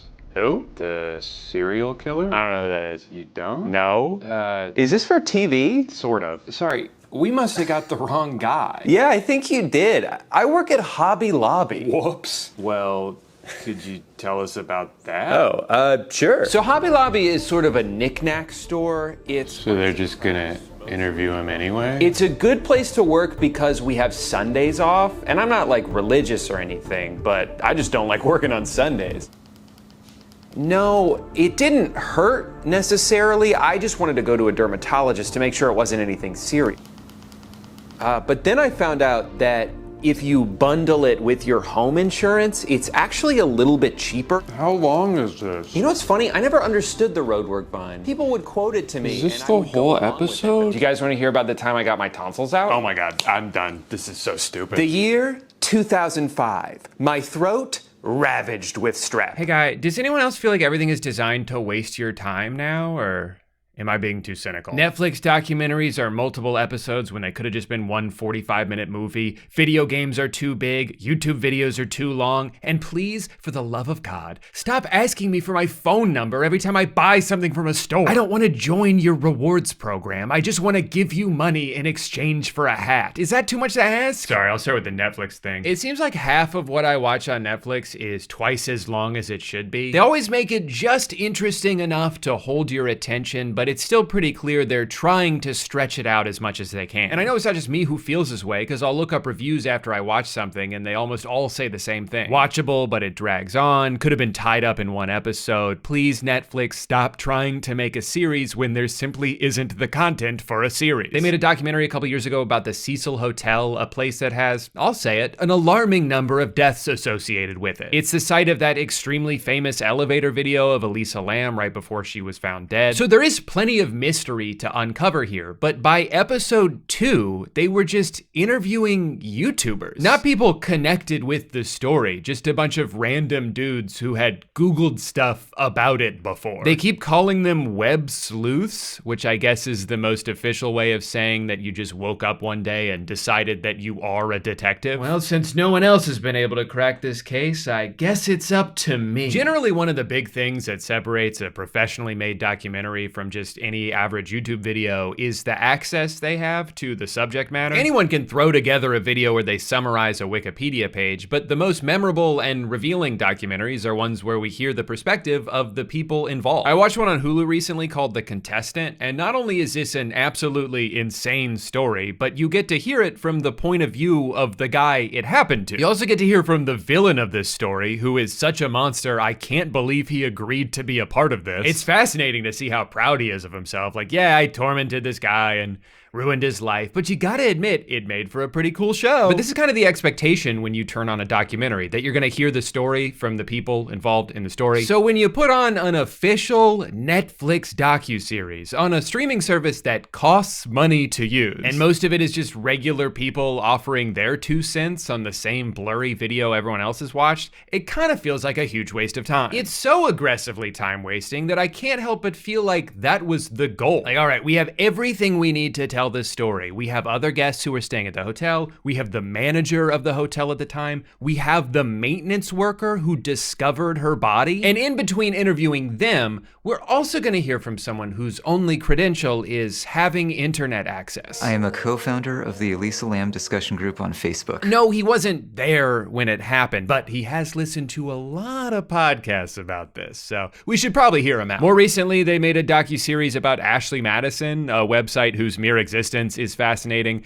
let alone all the fallout from their massive data leak that exposed a bunch of celebrities and politicians. There is absolutely a story worth telling here, and some of it was very interesting. But again, pointless interviews, backstory that's unnecessarily detailed. There's such a clear amount of filler put into these documentaries. It felt like half the runtime of the last 2 episodes was just trying to make us feel bad for this YouTube vlogging couple, which, I'm sorry, was never going to happen. In fact, I would say the best thing to come out of this was that it forced them to take a short break from exploiting their children's medical issues for AdSense revenue because they were too busy making 17 videos about how they were going to be on Netflix. Now, I would guess, like with a lot of their scripted content, the shadowy Netflix overlords are more responsible for a lot of these decisions than the talented people who work on these. I don't think almost every single documentary is 3 60-minute episodes because that's always how much story there is to tell. I think that's the mandated runtime that their bosses give to them. So even when they end up with footage that doesn't add anything to the show, they kind of just have to leave it in anyway to pad the length. There's a series they did a couple years ago with Kristen Bell called The Woman in the House Across the Street from the Girl in the Window. As you could probably guess from the title, this was a parody of like Lifetime murder mysteries, and it was a pretty funny show. I enjoyed it. But the whole time I was watching this, I just kept thinking, this should have been a movie. Why is this 8 episodes? Is it because they knew it would take me 4 days to finish instead of getting through it all in one night, therefore extending my subscription just long enough for them to make a little bit more money for me? You know, now that I hear that out loud, I'm pretty sure it's that. At this point, I just assume most of Netflix's decisions are made by an algorithm that prioritizes keeping people subscribed as long as possible and has figured out the best way to mathematically do that, even if it lessens the overall user experience. I think overall, Netflix is trying to do too many things at once. They want to make good shows, but they also want to make a lot of shows. And they want the shows to be longer than they need to be, but not in a way that would cost more money. And they need to move the plot along so no one gets bored, but not too quickly, otherwise the people who are looking down at their phones the entire time might get confused. She'd heard from so many showrunners who are given notes by the streaming channels that they say, this isn't second screen enough. The viewer is expected to be on their phone, kind of half doing something else while your crime drama or whatever is playing. And you just can't make it as complicated as you have because they're not going to understand it because they're only going to be half concentrating on your show. You know, when you hear stuff like that, it's actually not that surprising how often shows like Avatar would repeat the same information they just told you a few minutes ago. You're not supposed to pay attention when you watch Netflix. You're just supposed to put it on in the background so you have something to listen to while you make dinner. But like, if you're designing your content so that it's best consumed while half paying attention to it, why would I waste my time devoting all of my attention to it? On the topic of things that are getting too long, what's going on with YouTube videos? Does anyone know? I'm old enough to remember when the 10-minute mark was something videos got stretched out to. Now it feels like half the videos I get recommended to me are 7-hour retrospectives on like the penguins of Madagascar. And I'm kind of conflicted on how I feel about this. Because on one hand, some of the best videos I've seen on this website are well past the hour mark. There are multiple Defunctland episodes that have better storytelling and production value than any Netflix documentary I've seen. When H-Bomber Guy or Jenny Nicholson release a 4-hour video, I know it's not just because they're trying to inflate the watch time so it gets boosted by the algorithm, it's because they spent months working on it and that's just how long the video ended up being. I'm a sucker for a comically in-depth review of a piece of media I've never thought about for more than 2 seconds. As long as the person making it is passionate about the subject and they put in the effort to make it entertaining, I'll watch just about anything. But I'm worried that some people are taking the wrong lessons from the success of some of these channels. They see that a very long video about a niche subject has the potential to get a lot of views, so it's almost as if if they go into their video with the goal of making it as long as possible, even if there's not really that much to talk about. The current YouTube meta is to turn your video into a podcast. It's to pad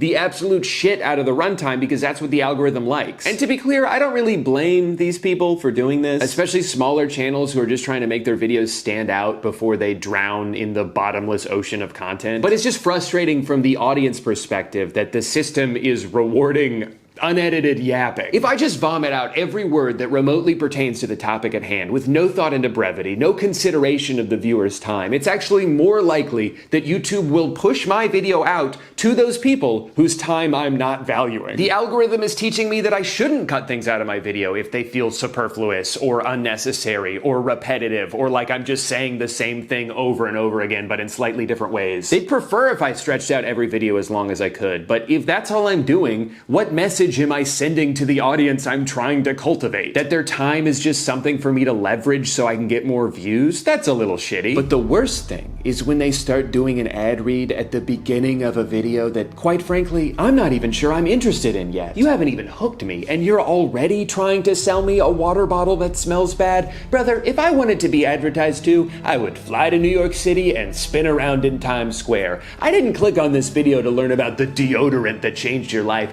I clicked on this video to hear a grown man rant about the Fairly Odd Parents for 3 hours. So in that way, this is kind of my fault. I don't know what I was expecting. Also, no. I'm sorry. You don't have to do this. I literally do. I signed a contract. This portion of the video is sponsored by SoFi, the ultimate finance app helping you bank, borrow, and invest. I have one goal in life: to be the first person in human history to have $100 all at once. An amount long considered to be unreachable, and yet I will reach it. And even though I'm only about 3% of the way there, I'm not giving up. Because with SoFi's high yield checking and savings account, I can earn up to 4.5% APY on my savings with direct deposit, which is 10 times the national average savings rate. High yield savings accounts are a great way to make your money work harder for you so you don't have to work harder for your money. Your typical savings account with direct deposit at your local bank earns you just 0.46% interest, and that's not enough for me. I have a world record to break. But with the SoFi high yield savings account with direct deposit, in just 5 weeks, the money in my savings account is earning more than it would in an entire year in a big bank savings account. With SoFi checking and savings, you also get paid up to 2 days early, pay no account fees, and you can cash in on up to $300 when you sign up with direct deposit. But here's the best part: SoFi and I are teaming up to give away $10,000. So I guess I'll be the second person to have $100. All you have to do to enter is sign up for a SoFi checking and savings account right now using my link, and that's it. Click the link in the description or scan the QR code on the screen to enter for a chance to win. But just make sure you're using my link because it's the only way to enter. Thank you to SoFi for sponsoring today's video. Now, based on everything I just described, you might be thinking, okay, so you want every video to be as concise as possible. You mean like Mr. Beast? No. That's not what I'm saying. That is on the entire other end of the spectrum. There are videos that go on so long that large portions of them become nothing more than background noise. And then there's the most hyperactive, fever dream editing, nonstop cacophony of colors and sounds meant to overstimulate the 8-year-old boys watching on their iPad. And then there's a lot of space in between. But I guess because of all that space, it's weird to me how many videos end up on either extreme. It'll either be like, I just trapped my friend in an elevator for 72 hours without any food or water, but none of that even mattered because they ran out of air and suffocated before they even got hungry. Or it'll be like, but before I can talk about season 2 of How I Met Your Mother, we need to go back to the beginning. The first camera was invented in 18... I'm just asking that we meet somewhere in the middle, that's all. Also, to be clear, Mr. Beast and all of the channels copying him have never made their videos that way because they value people's time. They're just trying to keep their retention rate as high as possible. It's just a different metric they're prioritizing. If Jimmy cared about his audience at all, he wouldn't sign off on doing this unbelievably deceptive bullshit where during mid-roll ads, they put this progress bar on the bottom that starts off really fucking fast. It makes it seem like, oh, this will be done in a few seconds. I don't need to skip this. And then once people have done the math in their head and decided they're just gonna see it through to the end, the progress bar mysteriously slows down.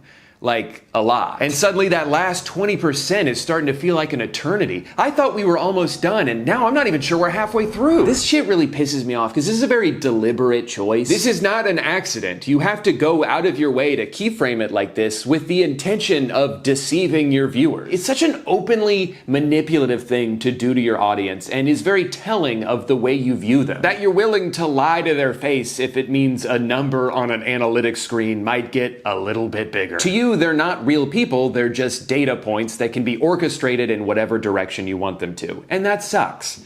And if you agree with me, please sign up for my Patreon. Right now, I'm trying to buy a bunch of Teslas so I can see how many you can stack on top of each other before they explode. I have a lot of respect for creators that make algorithmically counterintuitive decisions because they don't want to waste their viewers' time. I think Internet Shaquille is hands down the best cooking channel on YouTube. He's knowledgeable, he's funny, and he always just gets right to the point. There's a promise of information in the title, and he doesn't try to withhold it from you just because he could theoretically put more mid-rolls in by meandering for a bit. For a long time, Tom Scott was kind of the science version of this. Nerd Writer is like the film version of this. In a world where most video essays end up being somehow longer than the piece of media they're about, Nerd Writer's still barely hitting that 7-minute mark. It's just, here's this thing I noticed in a movie, here's some insight about it, and that's all I got for you, brother. But I think it's also worth noting that these channels are successful. They're not doing the thing you're supposed to be doing, but it works for them. And I just want to use that as a testament to making things the way you want to make them, or making the type of video you wish there was more of. Sometimes going against the grain actually is the best way to make yourself stand out. Like, don't just throw together a bunch of crappy videos about whatever drama is trending. Make a retrospective about some niche hobby you had as a kid. This shit is way more interesting. Remember, this website is called YouTube,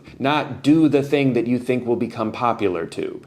That would be a really stupid URL. Now, I'll admit it's not totally fair to get mad at other people for wasting my time when really no one wastes more of it than I do. There was a day last week where the screen time on my phone was 106 hours. And I slept in that day. There's so many things I want to do in my life before I'm gone, so many people I want to spend time with, so many places I want to go, but I can't stop scrolling. I don't want to, but it's as if it's been scientifically engineered to be the easiest thing to do. Adam and Eve were caught on camera. Can you guess who's holding the camera? Keep scrolling if you choose the devil. It's this weird feeling I get whenever I go on TikTok or Instagram Reels or Threads, just kidding, where I'm simultaneously aware of what it's doing to my brain, but I do nothing to try and intervene. I just sit there and let it destroy me because I have to see that next video. What if it's so funny, but I exit out of the app before I ever get a chance to watch it? I'd cry. No. I'd kill myself. And it's almost as if that feeling is intentional. They've made it so the distance between you and a chance at dopamine is just one small swipe away. I'd almost say it's malicious, but I know that's not true because a billion-dollar company would never do that. Billionaires care about your well-being. That's how they made so much money in the first place. Twitter, Instagram, Facebook, they would never intentionally show us things to make us upset because studies show that people spend more time on a platform if they're seeing something that makes them angry. They wouldn't do that. Because that's not nice. This is what most of my timeline is whenever I scroll through Twitter. It's the most blatantly obvious engagement bait that has weaseled its way into being prioritized because it's successfully baited engagement. It's arguments about body counts and whether Nickelodeon shows were good or not. And it works on me. It has the intended effect when I see it. I was scrolling one day and I saw someone say, iCarly, Victorious, Zoe 101. And at first I had to squint for a few seconds because I wasn't sure what they meant by this. And then I realized they were saying the first two are good, LeBron James, and the third is sort of an imposter that doesn't belong. And I, in my head, got defensive. I was like, what are you talking about? Zoe 101 was good. It was certainly better than Victorious. How does this have so many likes? What's wrong with Zoe 101? And then I exited out of Twitter and sat in silence for a few seconds as I pondered what just happened. How I got upset that someone I don't know said a show from 20 years ago that I kind of liked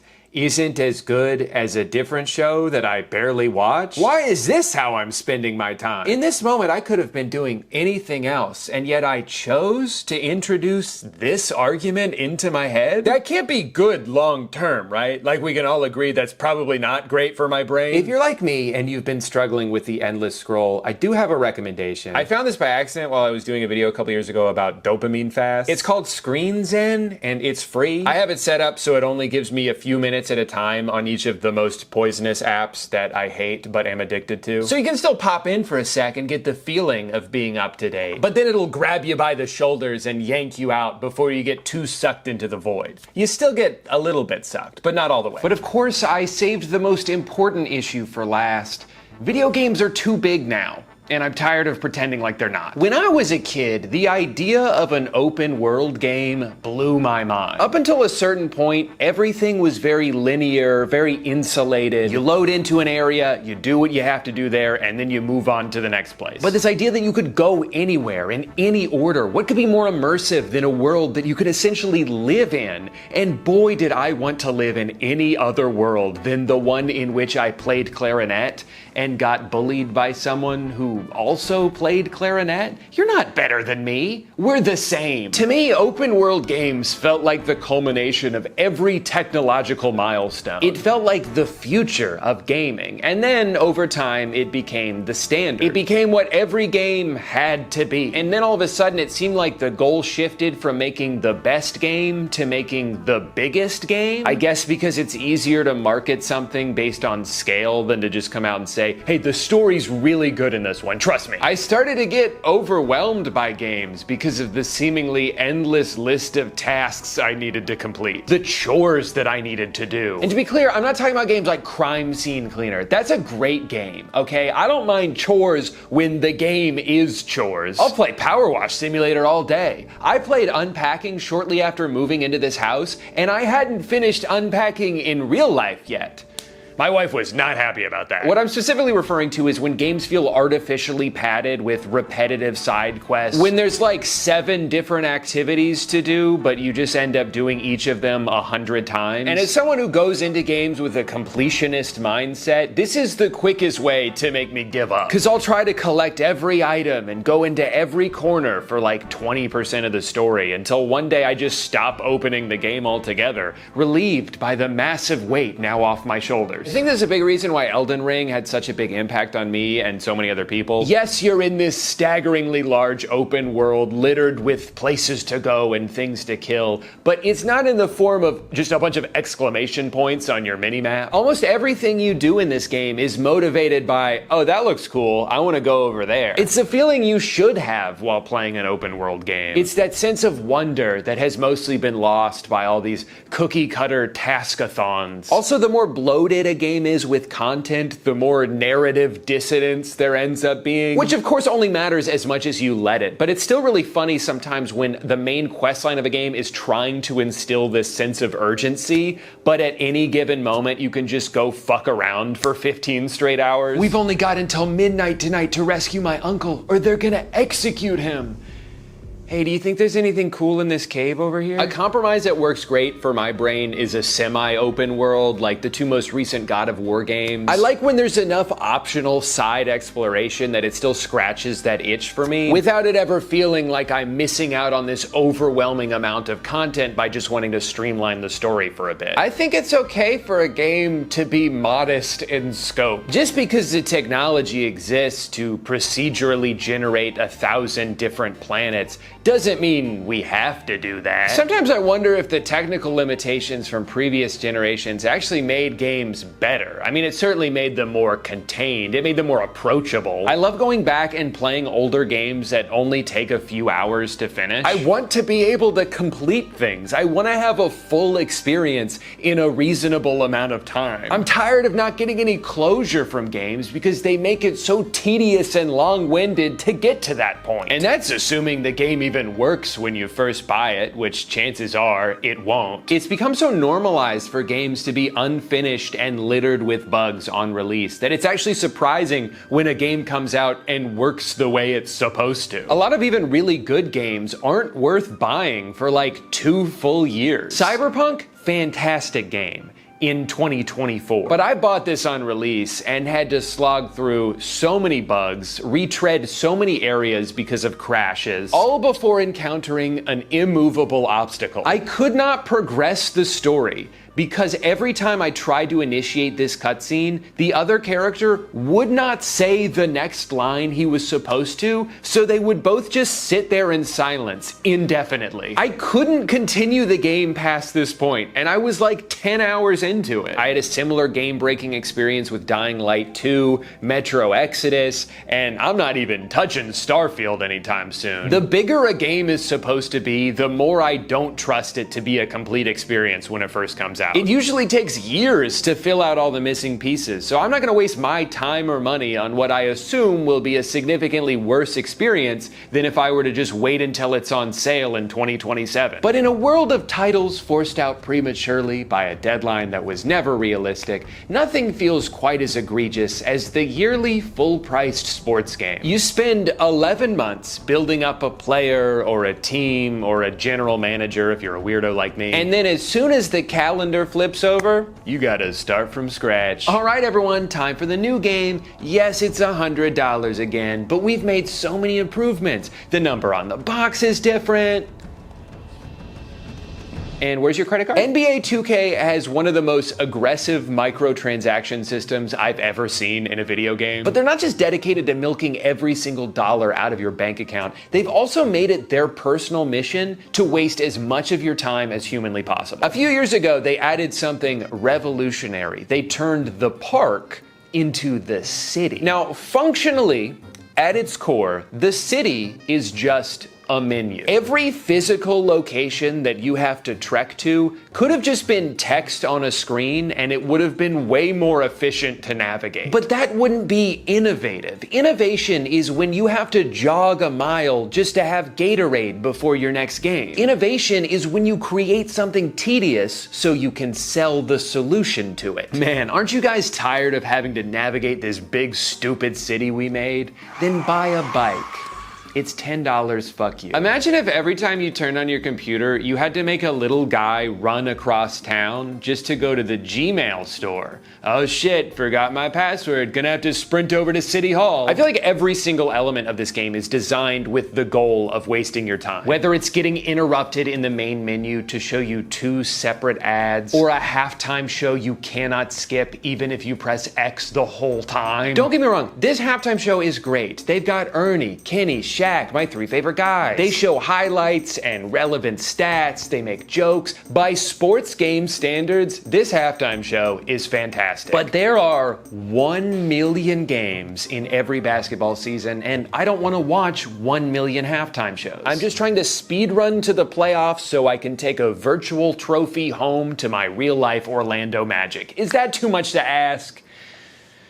58 seconds, by the way. But whatever, those are just minor inconveniences. The really egregious wastes of time are in the My Career mode. Now, the thing is, when you start his career, this guy fucking sucks at basketball, which is a problem because that's the thing he's trying to do. He's slow as hell. He can't shoot to save his life. He has 1 shirt and it's brown. And in order to fix these things, you need to obtain virtual currency. Now, there's 2 ways you can do this. Option 1, grind. Spend dozens of hours playing dozens of games, scraping together pennies so you can get 1% faster, 1% stronger, 1% better at handling ball. But it's never enough. This process is miserable. You're useless out there. You don't belong in the NBA. You would be better off in any other line of work. And this is exactly by design. This is how the game wants you to feel. They want you to hate this part because they know the more frustrating of an experience you have, the more likely you are to just skip to option 2, spend $40 more. Come on, just do it. You don't have time for this. Don't you want to get to the fun part? You'll start doing the math in your head and rationalize it as a no-brainer. Yeah, $40 is a lot of money, but it's not nearly as much money as I could earn in the 40 hours it's saving me. You feel like a genius. You feel like you outsmarted the system, and then you realize this is the system.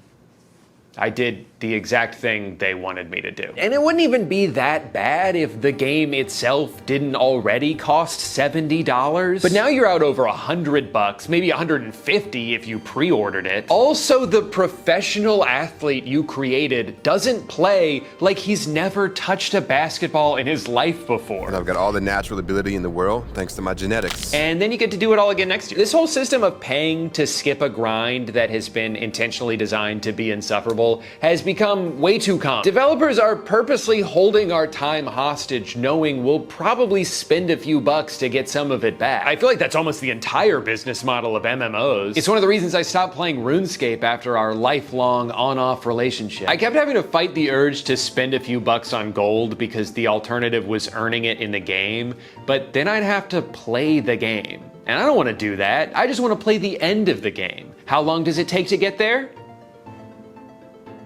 Hey guy, welcome back to the classroom. As you can see, your regular teacher couldn't make it today. He got into a bit of a golfing accident over the weekend, so I will be your substitute. Not to worry though, I'm one of the cool subs. I'm not gonna make you do any work. We're just gonna watch some old VHS and then talk about it when it's done. Sound good? Cool. So this video was sent to me by Annabeth on Twitter, so thank you, Annabeth. It's called How Can I Tell If I'm Really in Love? And it's a surprisingly star-studded PSA from 1992. You've got a young Jason Bateman. Hey Mom, let me help with the dishes. His sister, Justine. How can I tell if I'm really in love? And also TV legend Ted Danson. Sexual intercourse. Who allegedly only appeared in this as an obligation towards his community service that he accrued from unpaid parking tickets, which I hope is true because that's hilarious. It also makes a lot of sense when you watch him in this because he can't wait to get the hell out of there. Okay. Anyway, I'm really excited to show you guys this video, so let's just jump into it. The fun starts right away with this Star Wars style scrolling disclaimer from the Los Angeles Board of Education being like, okay, yeah, we did make this video, but that doesn't mean we sponsor it, or that we take responsibility for it, or that we necessarily endorse it. All we did was make it, okay? You can't pin this on us. Such a weird tone to set before we even start. I love it. This is my brother Jason. I've made a huge mistake. After a few introductions, which are worth showing because it'll give you an idea of how jarringly this is edited. Hi you guys, I'm Dina. Hi, I'm Jennifer. The most beautiful music starts playing. So this theme song is great for several reasons. One, it goes on way too long. It's like 6 minutes long. Two, the lyrics are absurd. They start asking all these questions, which I guess are supposed to be like unanswerable, except most of them have very simple answers. How do the stars know it's time to appear? Okay. How does the sun know east from west? How does it shine from up above? And how will I know if I'm really in love? Like, I just picture this band in the recording studio bringing up all these questions. Before we start, you know what I've been wondering a lot lately? How do I know if I'm really in love? That's a really good question. I think it's different for everyone. I know when I met my wife. Also, how does the sun know to go that way? Okay, I'll get back to your question in a second. The sun doesn't move. We just move in relation to it. I'm not moving. No, I mean the earth moves.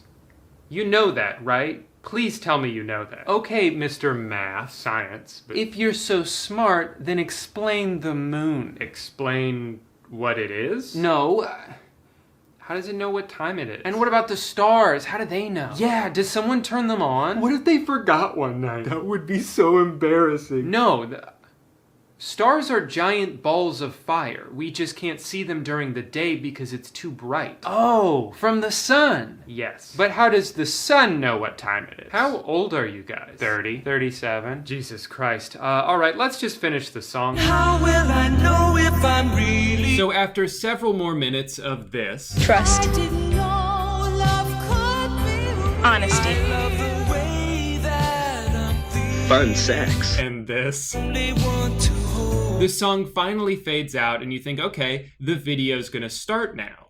And then they transition right into another song that makes even less sense. Take it from me. Okay, if you say so. Had no one said anything? I hear you. The shirt? Fine, you got the old guy convinced. Of what? You know, you can stop this tape anytime you want. Oh, thank God. All right, well, that's going to do it for today's video, everyone. Just kidding. As much as I already want to throw this tape into an active volcano, we gotta power through this because there's actually a lot of really valuable information in here about relationships, about sex, and I love that. Because every time they say something of value, the director immediately cuts to some kind of acid trip. I think guys have a lot of trouble talking about love with their friends because they have this macho attitude that they have to put on all the time. Okay, so I was thinking when this teenager starts opening up about his feelings, can you animate a giant cartoon face that's giving him a dirty look? Sure. Feel really, really good, like he can do anything. We need to show that we're listening to him. What do we draw? What about an ear? Genius! I knew I hired you for a reason. Well, that's a good place to start. No one has the final word, but together. Us and you guys. Uh-huh, yeah, that's what together means. How can I tell if I'm really in love? I don't know. I'm in the dark. I feel bad for this girl Joanna because I feel like they edited her in this to make her look as dumb as possible. They put that clip in 3 times. In fact, here's a compilation of her entire screen time. A stepladder. A stepladder? I don't know. I'm in the dark. Improving his grades. I don't know. I'm in the dark. Rainbows and stars and all the fun things in life. I am so confused. If you really loved me, you'd have sex with me. You would if you love me, if you love me, if you love me, if you love me. Looks like we're starting to lose Ted here. Ted? Why don't we just toss this over here? Ted, we were going to talk about that. You know what? Let's just cut to another song. Oh, he was so TM, yeah, he was so TS. And he wondered if she was G-I-B. Can you slow down? HTT. I'm sorry, what was the one before that? C is to be ITB of my. You guys are going way too fast. Oh, I know that one. On the dick? Oh, out the door. Yeah, it's a car, right? Yeah. Okay, I was just asking. You guys got all that, right? Don't worry, you can just borrow my notes if you need to. Girls are supposed to stay virgins as long as they possibly can, you know? And for guys, it's different, you know? They're supposed to lose their virginity as soon as they can. Oh, well, then guys should just have sex with each other. So then we got a few more minutes of interesting observations, some good advice for young people. Well, you can't have a conversation with an ass. Let's see how long before things go off the rails again. It was love at first sight, but I was only 10 and he was 17. It's kind of stupid, but I was chasing these little fish and we just kind of knocked into each other. And I guess I passed out or something, but when I woke up, he was carrying me out of the water, and that's when I fell in love.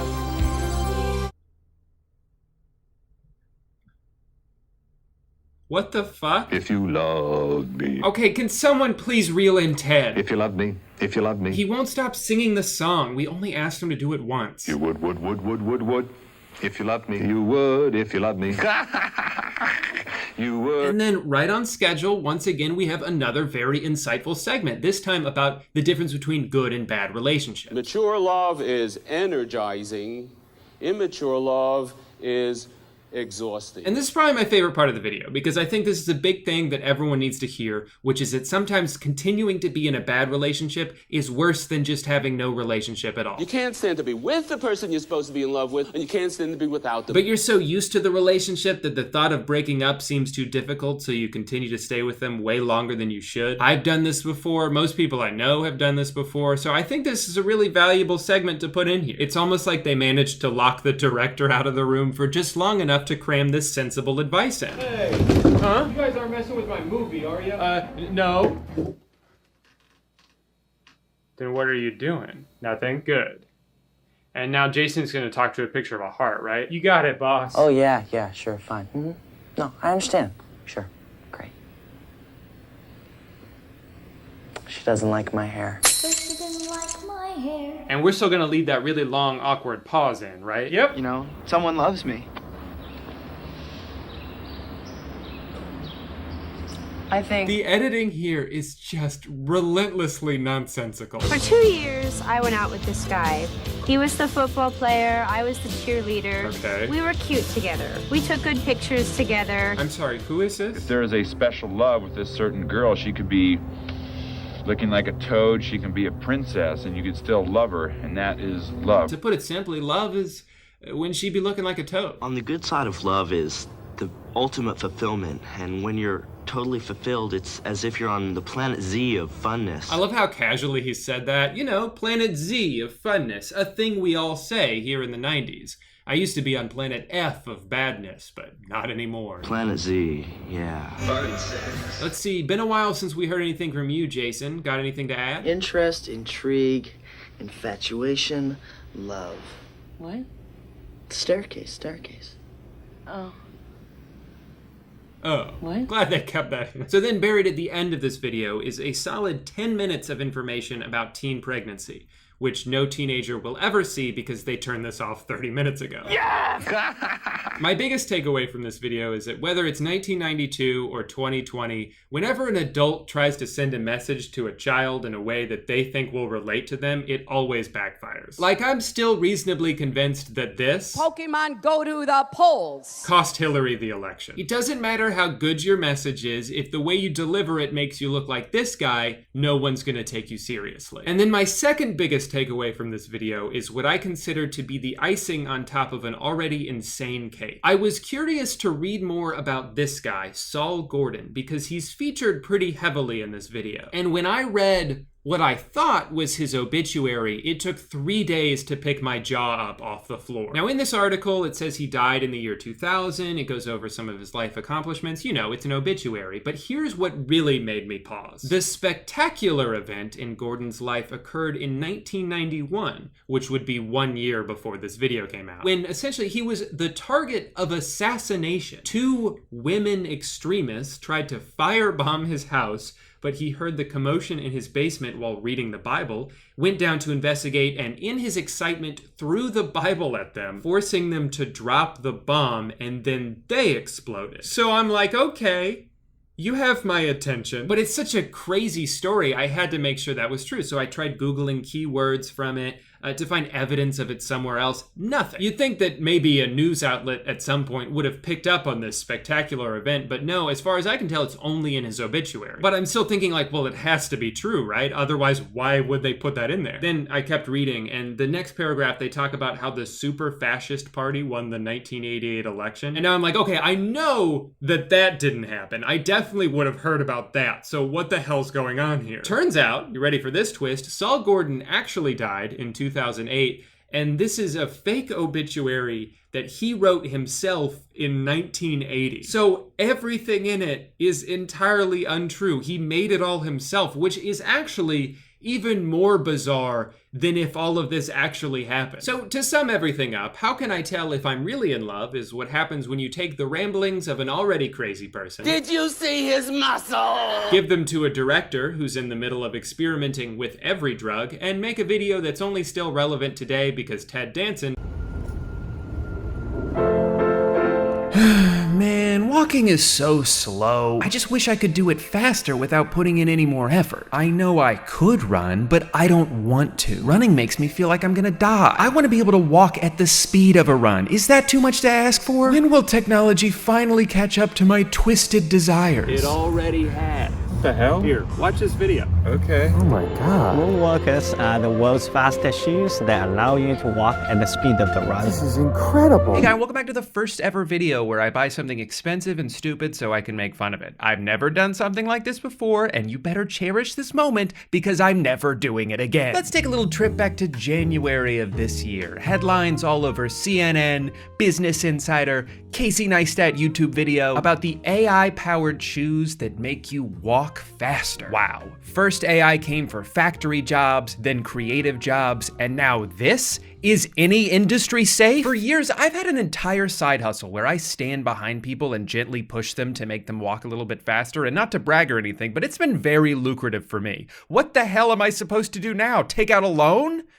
Well, I'm gonna need to if I wanna buy these shoes because they cost $1,400. In spite of the price though, I saw the vision from the beginning. I took one look at these and thought, this right here is peak stupidity. I'm gonna make a video about this. But like everyone else, I had to wait. They weren't available to the public yet. Back in February, I put down a $50 deposit to hold my place in line, and I must have been one of the first people to do so because that's what they told me in July when they kindly asked for the rest of my money. Now, these shoes have been nothing short of controversial. Arguments made on both sides, such as this big, which is true, but also roller skates does the same thing and without battery, and that's a great point as well. A lot of people are saying it's way too much money to shell out for something that's still essentially a prototype because you don't even know if it's gonna work or not until you get a chance to use them, but Sammy says, I had a dream about these and they work, so put those fears to rest. And of course, this whole situation is reminding me of a pretty ominous quote. Humans are slowly losing their ability to walk. Made famous by Raccoon from Over the Hedge movie. The warning signs were always there, and yet we simply ignored them. Anyway, I already bought these a couple months ago, and I already opened them a couple weeks ago, and here's how that went. So first I had to open a box to get to the box, and then on that box, I noticed a warning label telling me I might die. Does that mean this has already happened? This product is brand new, and someone's already moonwalked to death? I hate to say it, but that's actually really funny. Not to worry though, it says I should be fine as long as I read the instruction. Oh, okay, just gonna toss those. And there they are, the future is here. The future being two extremely heavy shoes that also smell bad. At first I was confused why it came with 2 charging cables, and then I remembered that's the number of feet people have. These guys thought of everything. Guess you just got new shoes. How do they work? Oh wait, I don't actually know how they work. What if I put them on and faceplant in front of my wife? Our relationship is rocky enough as it is. I can't afford that kind of embarrassment. I'll be right back. So I hopped on the next available bird scooter to the opposite end of the country where I could safely try out the shoes in front of 3 people whose opinions I couldn't care less about. Hey guys. Are those the shoes that make you walk faster? Like you're running instead of walking? Uh-huh. Can we try? Yeah, if you can catch me. These are your shoes? He's too fast. We're never gonna catch him at this rate. Oh, he fell. Oh no, are you okay? Maybe we should watch the instructional video first. Yeah, so I haven't watched this yet, but It was exciting. Page not found. wait, what? Okay. Continue shopping. I'll just buy another pair. Yeah. I'm trying to find whatever video they would have linked to. Oh, here it is. This has got to be it. How to walk in Moonwalkers. Yeah.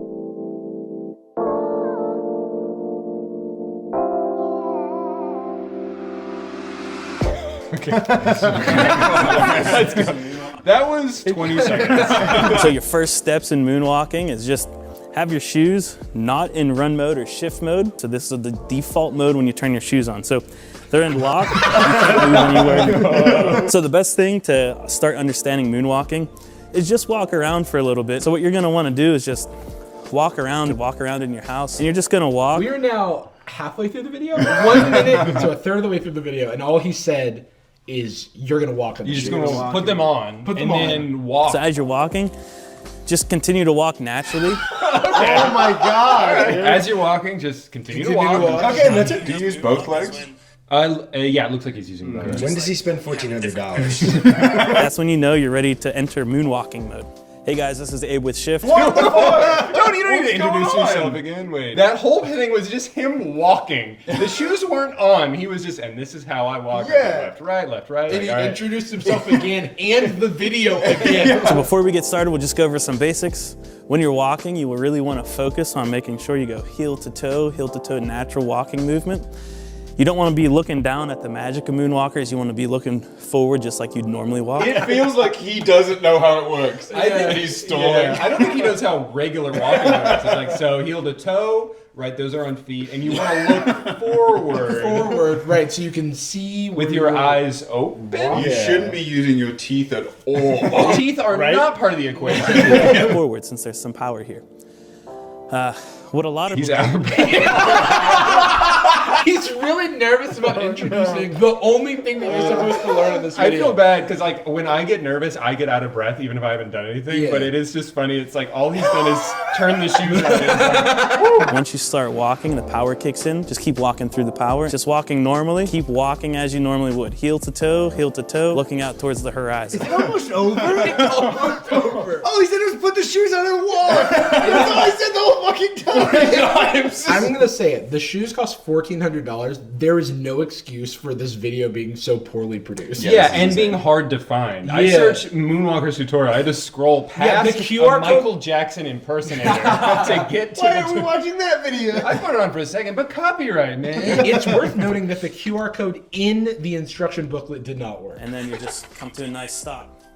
What? You just No way. When you slow down, you just stop walking. Wait, so the part when he actually started moonwalking, they stopped showing the shoes. Yeah. And showed his torso.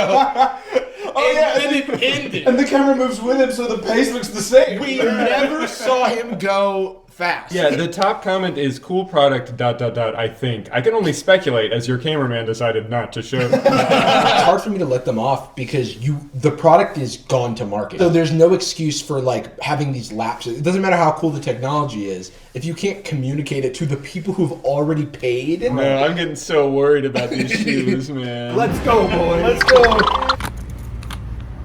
This is the next evolution of walking. Walk at the speed of a crawl. Is it maybe tapping the power button? Well, that's all I've done is tap it. I don't know. I actually do need to watch the video again, I think. So first is just turn your shoes on. We're gonna go through a breathing white light, go to a solid light. So now your shoes are connected. He just said in the video that it's supposed to, it turns on, it's a flashing white light, and then it gets solid white. And then but it has yet to at any point turn to a solid white. It's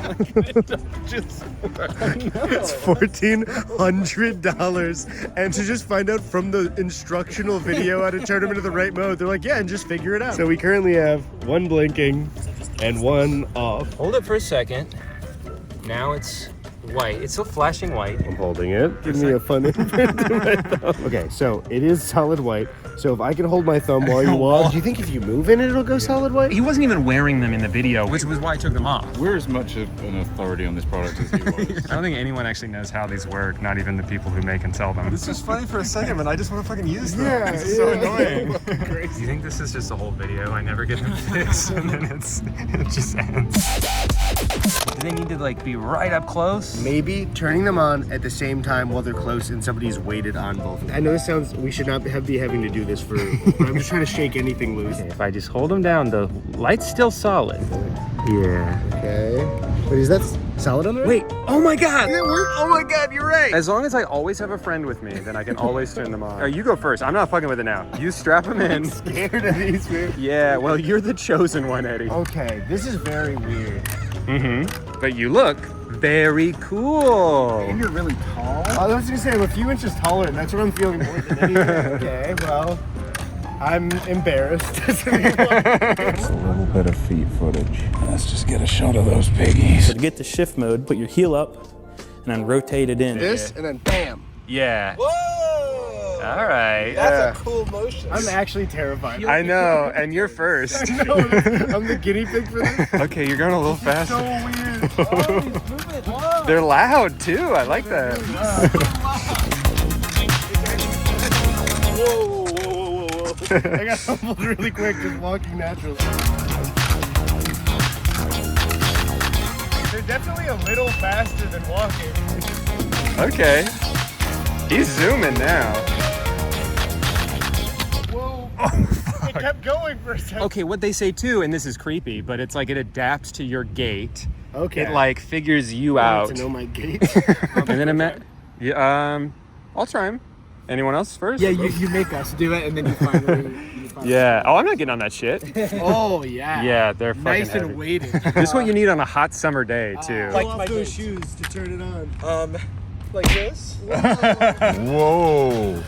What's that blur? You guys see like a Jarvis-shaped aura just breeze by?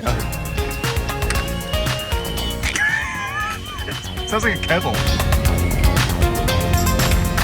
I'm gonna walk twice as fast to catch up to it. For anyone watching, it's just for the low price. realize, living in your apartment for a month. For something that's $1,400, too many times we've said, whoa. I cannot stress enough how much I would rather be on rollerblades. Like something I feel like I can control. The thing I hate the most is that you can like fall forward because they break automatically. Yeah, they're really hard with the brake. How do I turn them off? I guess click my heels together. The shoes have to decide if it's time. Well, We're not done with you yet. I feel like I'm strapping in to go skydiving or something. Like every part of my body's telling me intuitively that this is a bad idea. Yeah, which is a sign of a good product when you enter fight or flight mode every time you put it on. Yeah, they're heavy. Come on. Uh-huh. It feels like carrying luggage. But with your feet. Okay, I've learned to walk. Yeah. And now I hit him, I serve. In one swift movement, go up. Yeah, you got it. Oh no, a small divot in the road. Oh no. There's little bits of gravel on the shoe. Yeah, it's also probably not a good sign that I'm easily keeping up with you. I'm so much slower. You can't turn either. Yeah, like try to turn. So as you may have noticed by now, the sound that these make is fucking insane. They emit a very loud and obvious hissing noise when you even reach a fraction of the max speed. And I think it's really interesting how they've made a couple videos trying to minimize this. In this one, he's like, see, when I talk, decibels are around 70, and when I walk, the decibels are around 70. So while walking, we're right in conversation range. The implication being that the noise they make is negligible because it's as loud as talking. The thing with that though is no one is gonna turn their heads to stare at you in public because you're having a quiet conversation, but they might if it sounds like your feet are being boiled. He also says this in another video. Yes, you could hear the motor. It sounds a lot worse in the videos for some reason. That's just not true at all. It is much quieter in videos because the audio is compressed. It's extremely noticeable in real life. It is the first thing that all four of us noticed about the shoes when we started using them. Show us the move. Do the move. It turned green for a second and it was like, actually, no. You're not the chosen one. Yeah, no thanks. Yeah. I don't like it. So what you're gonna wanna do is just walk around in your house, and you're just gonna walk. I don't know if it shows up on camera, but you can hear Drew's shoes scraping against the pavement, like across the whole park. And I can hear the wheels actually right now too. Just keep walking through the power. Just walking normally. Keep walking as you normally would. Heel to toe. You're just gonna walk. There was a couple places where I stumbled. I was doing the same thing the whole time, and all of a sudden it was sort of like, whoa, and then I was like, what? And then I stopped, and then it stopped. Whatever physical toll it's relieving for me is being made up for by the psychological toll it's taking on me, which is that it's very stressful. I was out of breath when I got here. I think it was from like being on edge. So now I feel bad. We made fun of that guy for being out of breath for standing there, but it's just being in the shoes is like psychological torture. I understand. I get it now. We decided the only way to truly put these shoes to the test was to do a race around the park. Me and my moonwalkers versus Eddie, just being a regular guy. All right, no funny stuff. We want a clean race. On go. 3, 2, 1. Go! And they're off. And this race couldn't be more intense. It was neck and neck almost the entire time. Wait, why is this race closed? I had to sell my car to buy these shoes. Why am I barely beating him? He's just using regular feet. I have the power of AI on my side. What the hell? Oh well, still won. By a mile. By a country mile. By the same length we maintained the entire race. Yeah. For you, it was casual. For me, that was extremely labored. Oh, just like that, it was time to say goodbye to my 3 good friends who I respect and admire and begin my long walk back to Florida. Oh, they're not even looking. Sorry about that. I had to go to the bathroom. You were gone for 3 weeks. Hey, you want to go to the mall? Okay.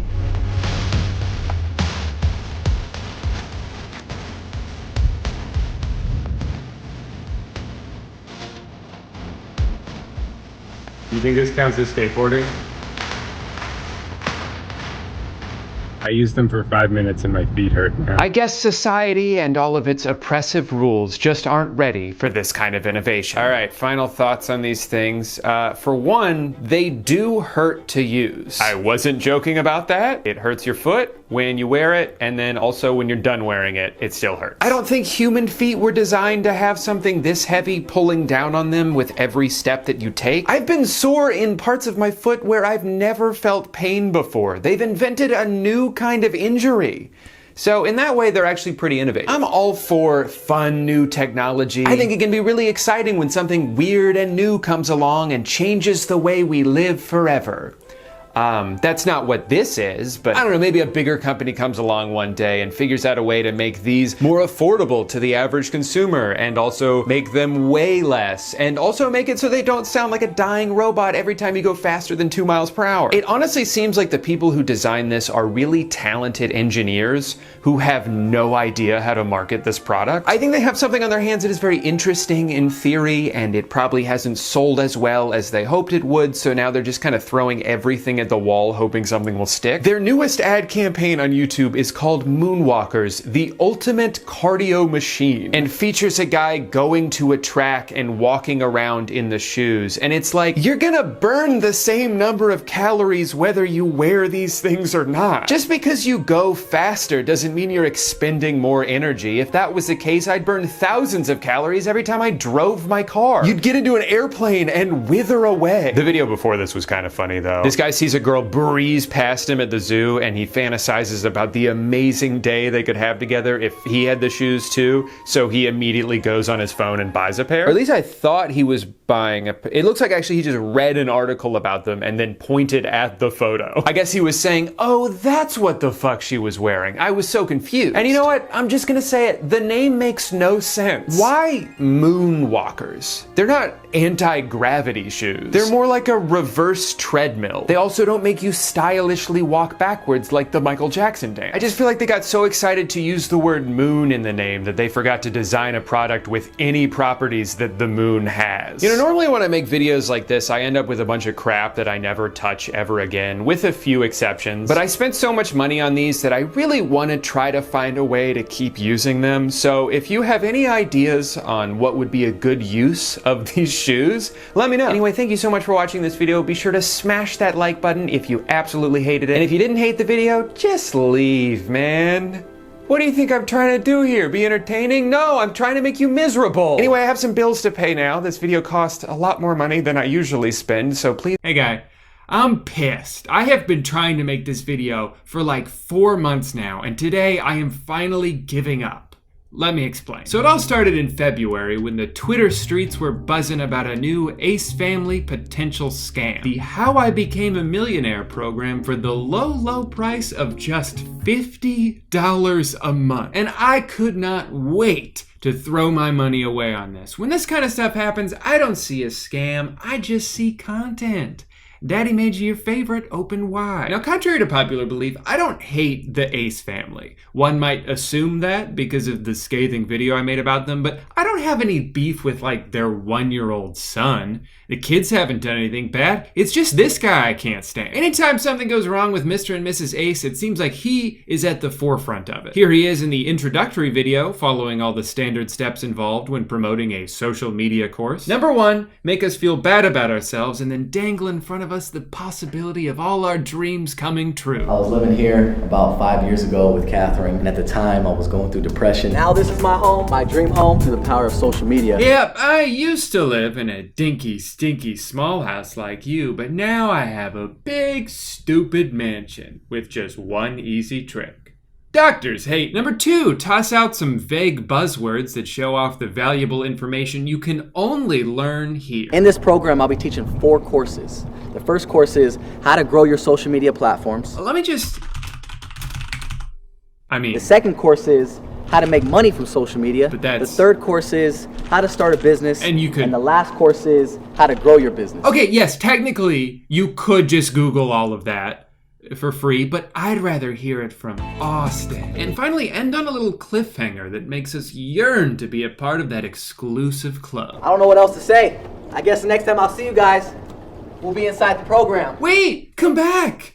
I want to be in the program. Is it inside your house? Can I come in? So needless to say, I was pumped. Credit card at the ready, Amex on speed dial for when they inevitably assumed this was a fraudulent charge. I was even going to buy the silver and gold memberships just so I could compare the two. Because yes, with the silver you do get the basic curriculum and 48 videos a year, one every week. No, that's right. But then you'd be missing out on all the exclusive extras, like bring in other celebrities to hear from, or go on live with everyone. With everyone?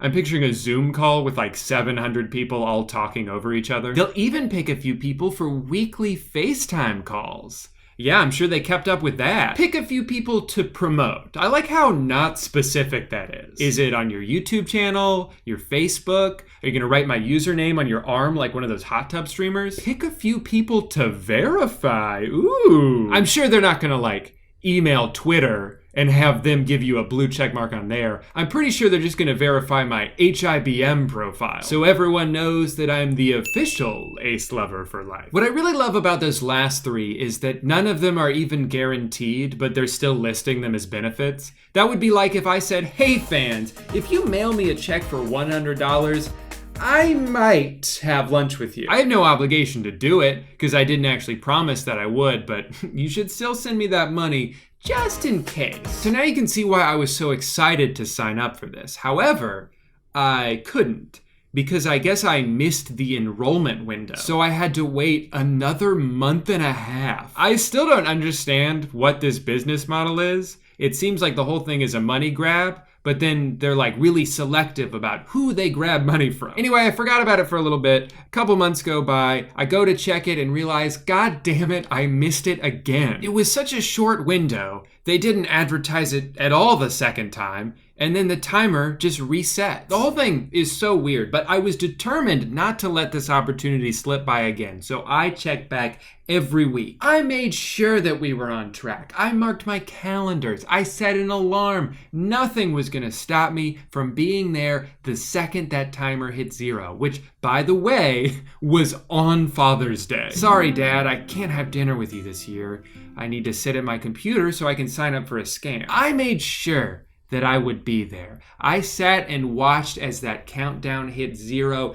finger hovering over the mouse, and wouldn't you know it, nothing happened. I couldn't join, the text didn't change, it still told me I needed to follow the timer, which was now gone. How am I gonna become a millionaire now? And that's when it hit me. I just got scammed out of getting scammed. I was practically on my knees begging for it, and instead of taking my money, all they did was waste my time.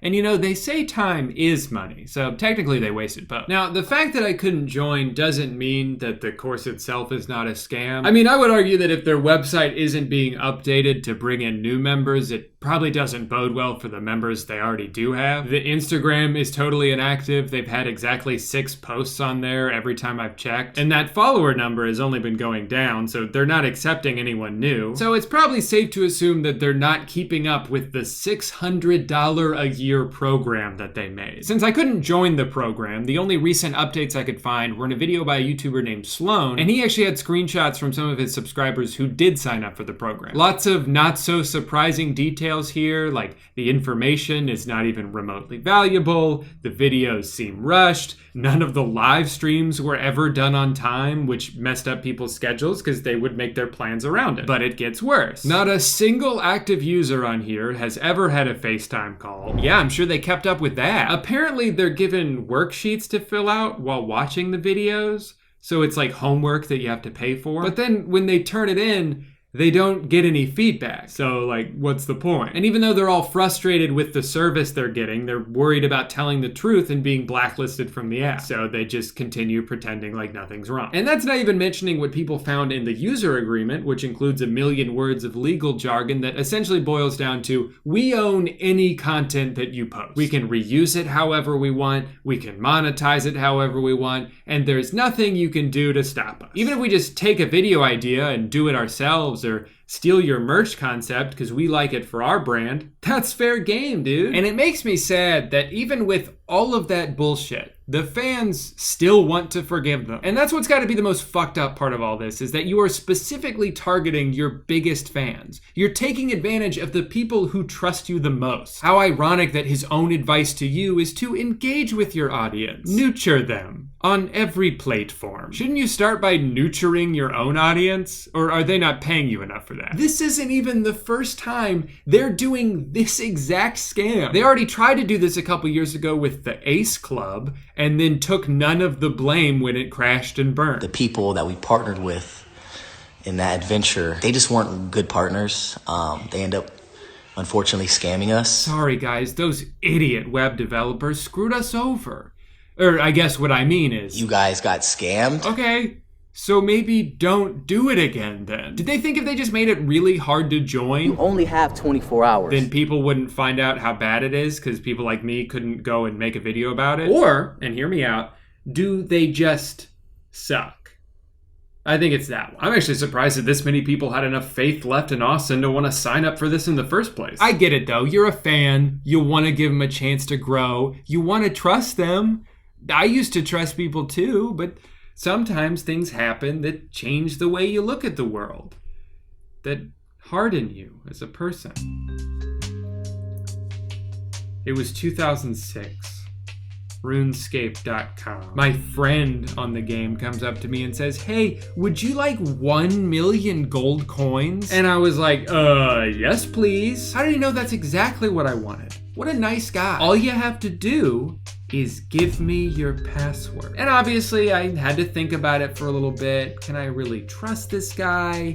Maybe he's trying to take advantage of me. Here you go. Great. Now, in order for this to work, you just have to log out and log back in, and the money will be in your bank. Yeah, of course, that makes sense. Be right back. So I log out, alarm bell's still not going off. Give it a couple minutes, try to log back in, and I can't because someone else is on the account. And now it's starting to hit me that maybe this offer of $1 million in exchange for nothing was a little too good to be true. So I keep trying to log back in over and over and over again, and the more time that passes, the more freaked out I start to get. And finally, after about 5 minutes of crying and pissing all over myself, I was able to log back in, and I had been wiped clean. All of my coins and armor and everything I had worked so hard for in the game was gone. I was devastated. But I learned a valuable lesson that day that you can't just go around trusting random people.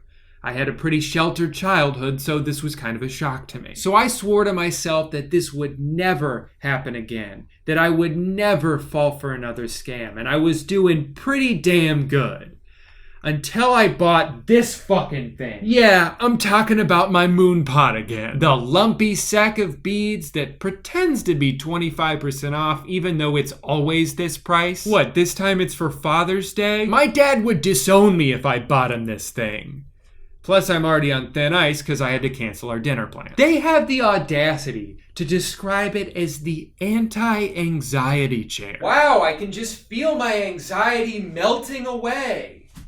Guess I don't need my therapist anymore. Unlike traditional beanbags, MoonPod belongs in the trash. And you know, I had moved on from this. I was ready to get on with my life. And then they sent me an email asking me to review it. So I did. I shared my honest thoughts. I went ahead and submitted it, even got a little confetti. But then I couldn't help but notice that my review wasn't on the website. Interesting. Seems like you have hundreds of positive reviews, but only 5 negative ones? Nope, those are all positive too. Well, maybe I just need to try submitting another review.